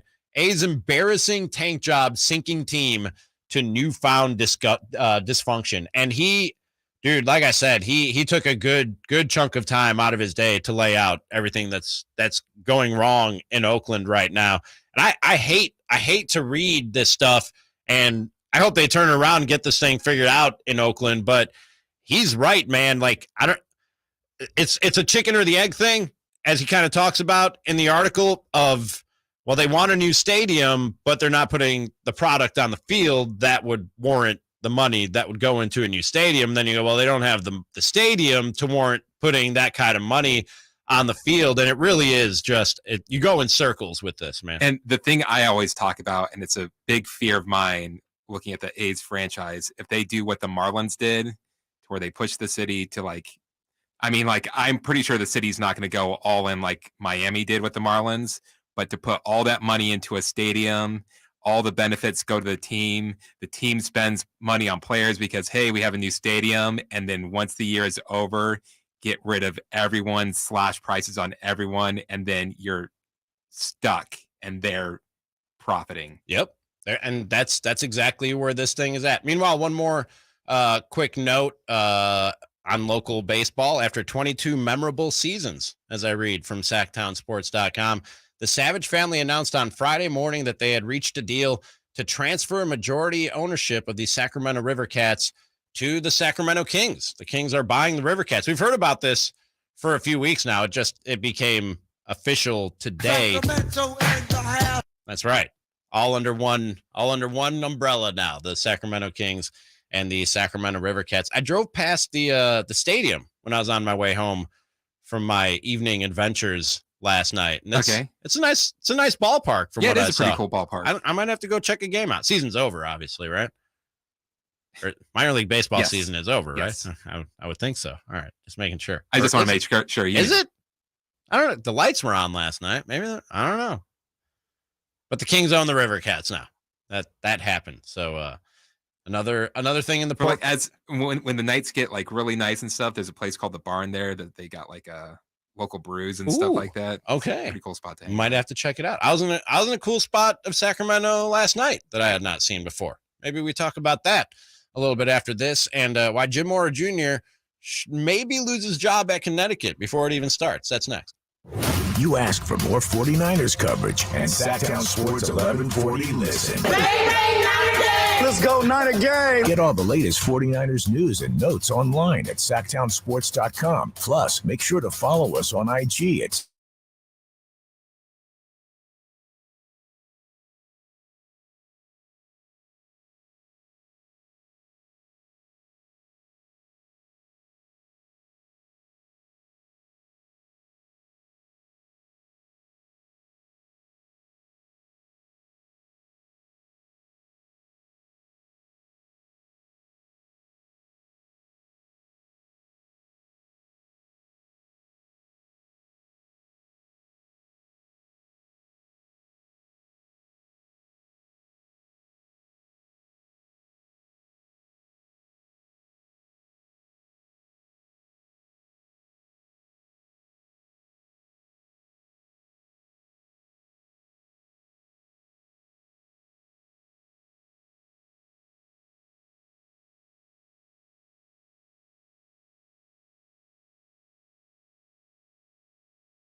Home after another long day and through the drive time afternoon traffic.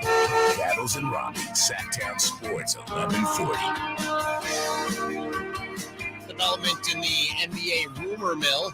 According to Ian Begley of SNY TV, the Cavaliers have removed themselves from the Donovan Mitchell trade talks with the Jazz. Begley doesn't provide any further details on the Cavs' decision, but his update suggests that Cleveland wasn't comfortable meeting Utah's high asking price for Mitchell. Of course, earlier in the week, we discussed this. John Gambadoro of ArizonaSports.com, fellow Bonneville company, identified the Cavaliers earlier this week as a team with interest in Mitchell. Begley subsequently reported that Cleveland had touched base with Utah about the three-time All-Star guard, but apparently pulling out, removed themselves from the Donovan Mitchell trade talks with the Jazz, according to Ian Begley of SNY TV. Jim Mora is not removing himself from his home in Connecticut, where he went and purchased a house because he's a new coach at UConn. And the house, which is located just a 6-minute walk to the Storrs campus, sits on top of a hill covering about 3 acres of land. The 60-year-old admitted that even though he loves where the house is located, he believes the old house is haunted. Quote, "I'm convinced it's haunted," he said with a chuckle via ESPN. Morris says he hears doors opening every night, along with other unexplained noises, and sees shadows around the house. "I just warn everyone who stays that it's haunted," Morris said with a laugh, "but they're good ghosts." Mora didn't note any specific instances of him running into ghosts per se, but he still believes his house is haunted. I'm not cool with that. No, man. First of all, do you believe in ghosts? Are you a guy who believes in ghosts? I don't know. Loud? Okay. I personally want to say like, okay. It's more on me. I won't say I don't believe in ghosts. I don't believe most people who tell me that they've seen or had experiences with I think ghosts. you can explain most of these things. Sure. And what he says, it's a 60-year-old house. That's an old house. He says he hears doors opening every night, along with other unexplained noises. From somebody who, I still own this house in Milwaukee that's almost 100 years old. It was built in 1925, I think.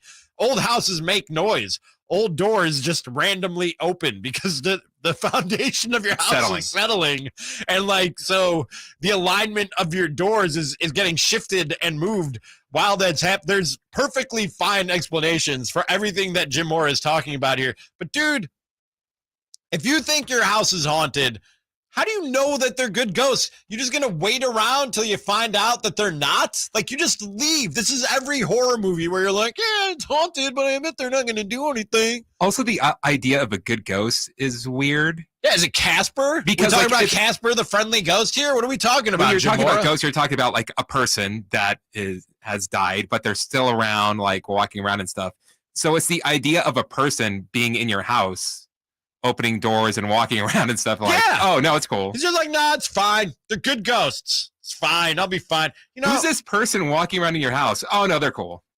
If I'm the people at UConn, I might read this article and go, did we hire the wrong guy? This guy, he seems a little off. This Mora seems a little bit off. He has good ghosts in his house. This dude thinks he's in an episode of Casper, the Friendly Ghost, and we just hired him to turn our one-win football program around. What are we doing here? I'd be concerned if I'm at UConn right now. Speaking of old-timey things that are at least 60 years old, I was, for the first time last night, since I moved to Sacramento, Chris, first, I had a friend in town on business, so he had the company card, so we went to a Brazilian steakhouse. Oh, now it's making sense. Yeah, buddy. You ever been to a Brazilian? Because I saw the price there, and I'm like, oh, man. Yeah. Oh, it's not cheap. Dude, I've heard of this before. I could never afford it till I had a friend with a company card. They're called gauchos.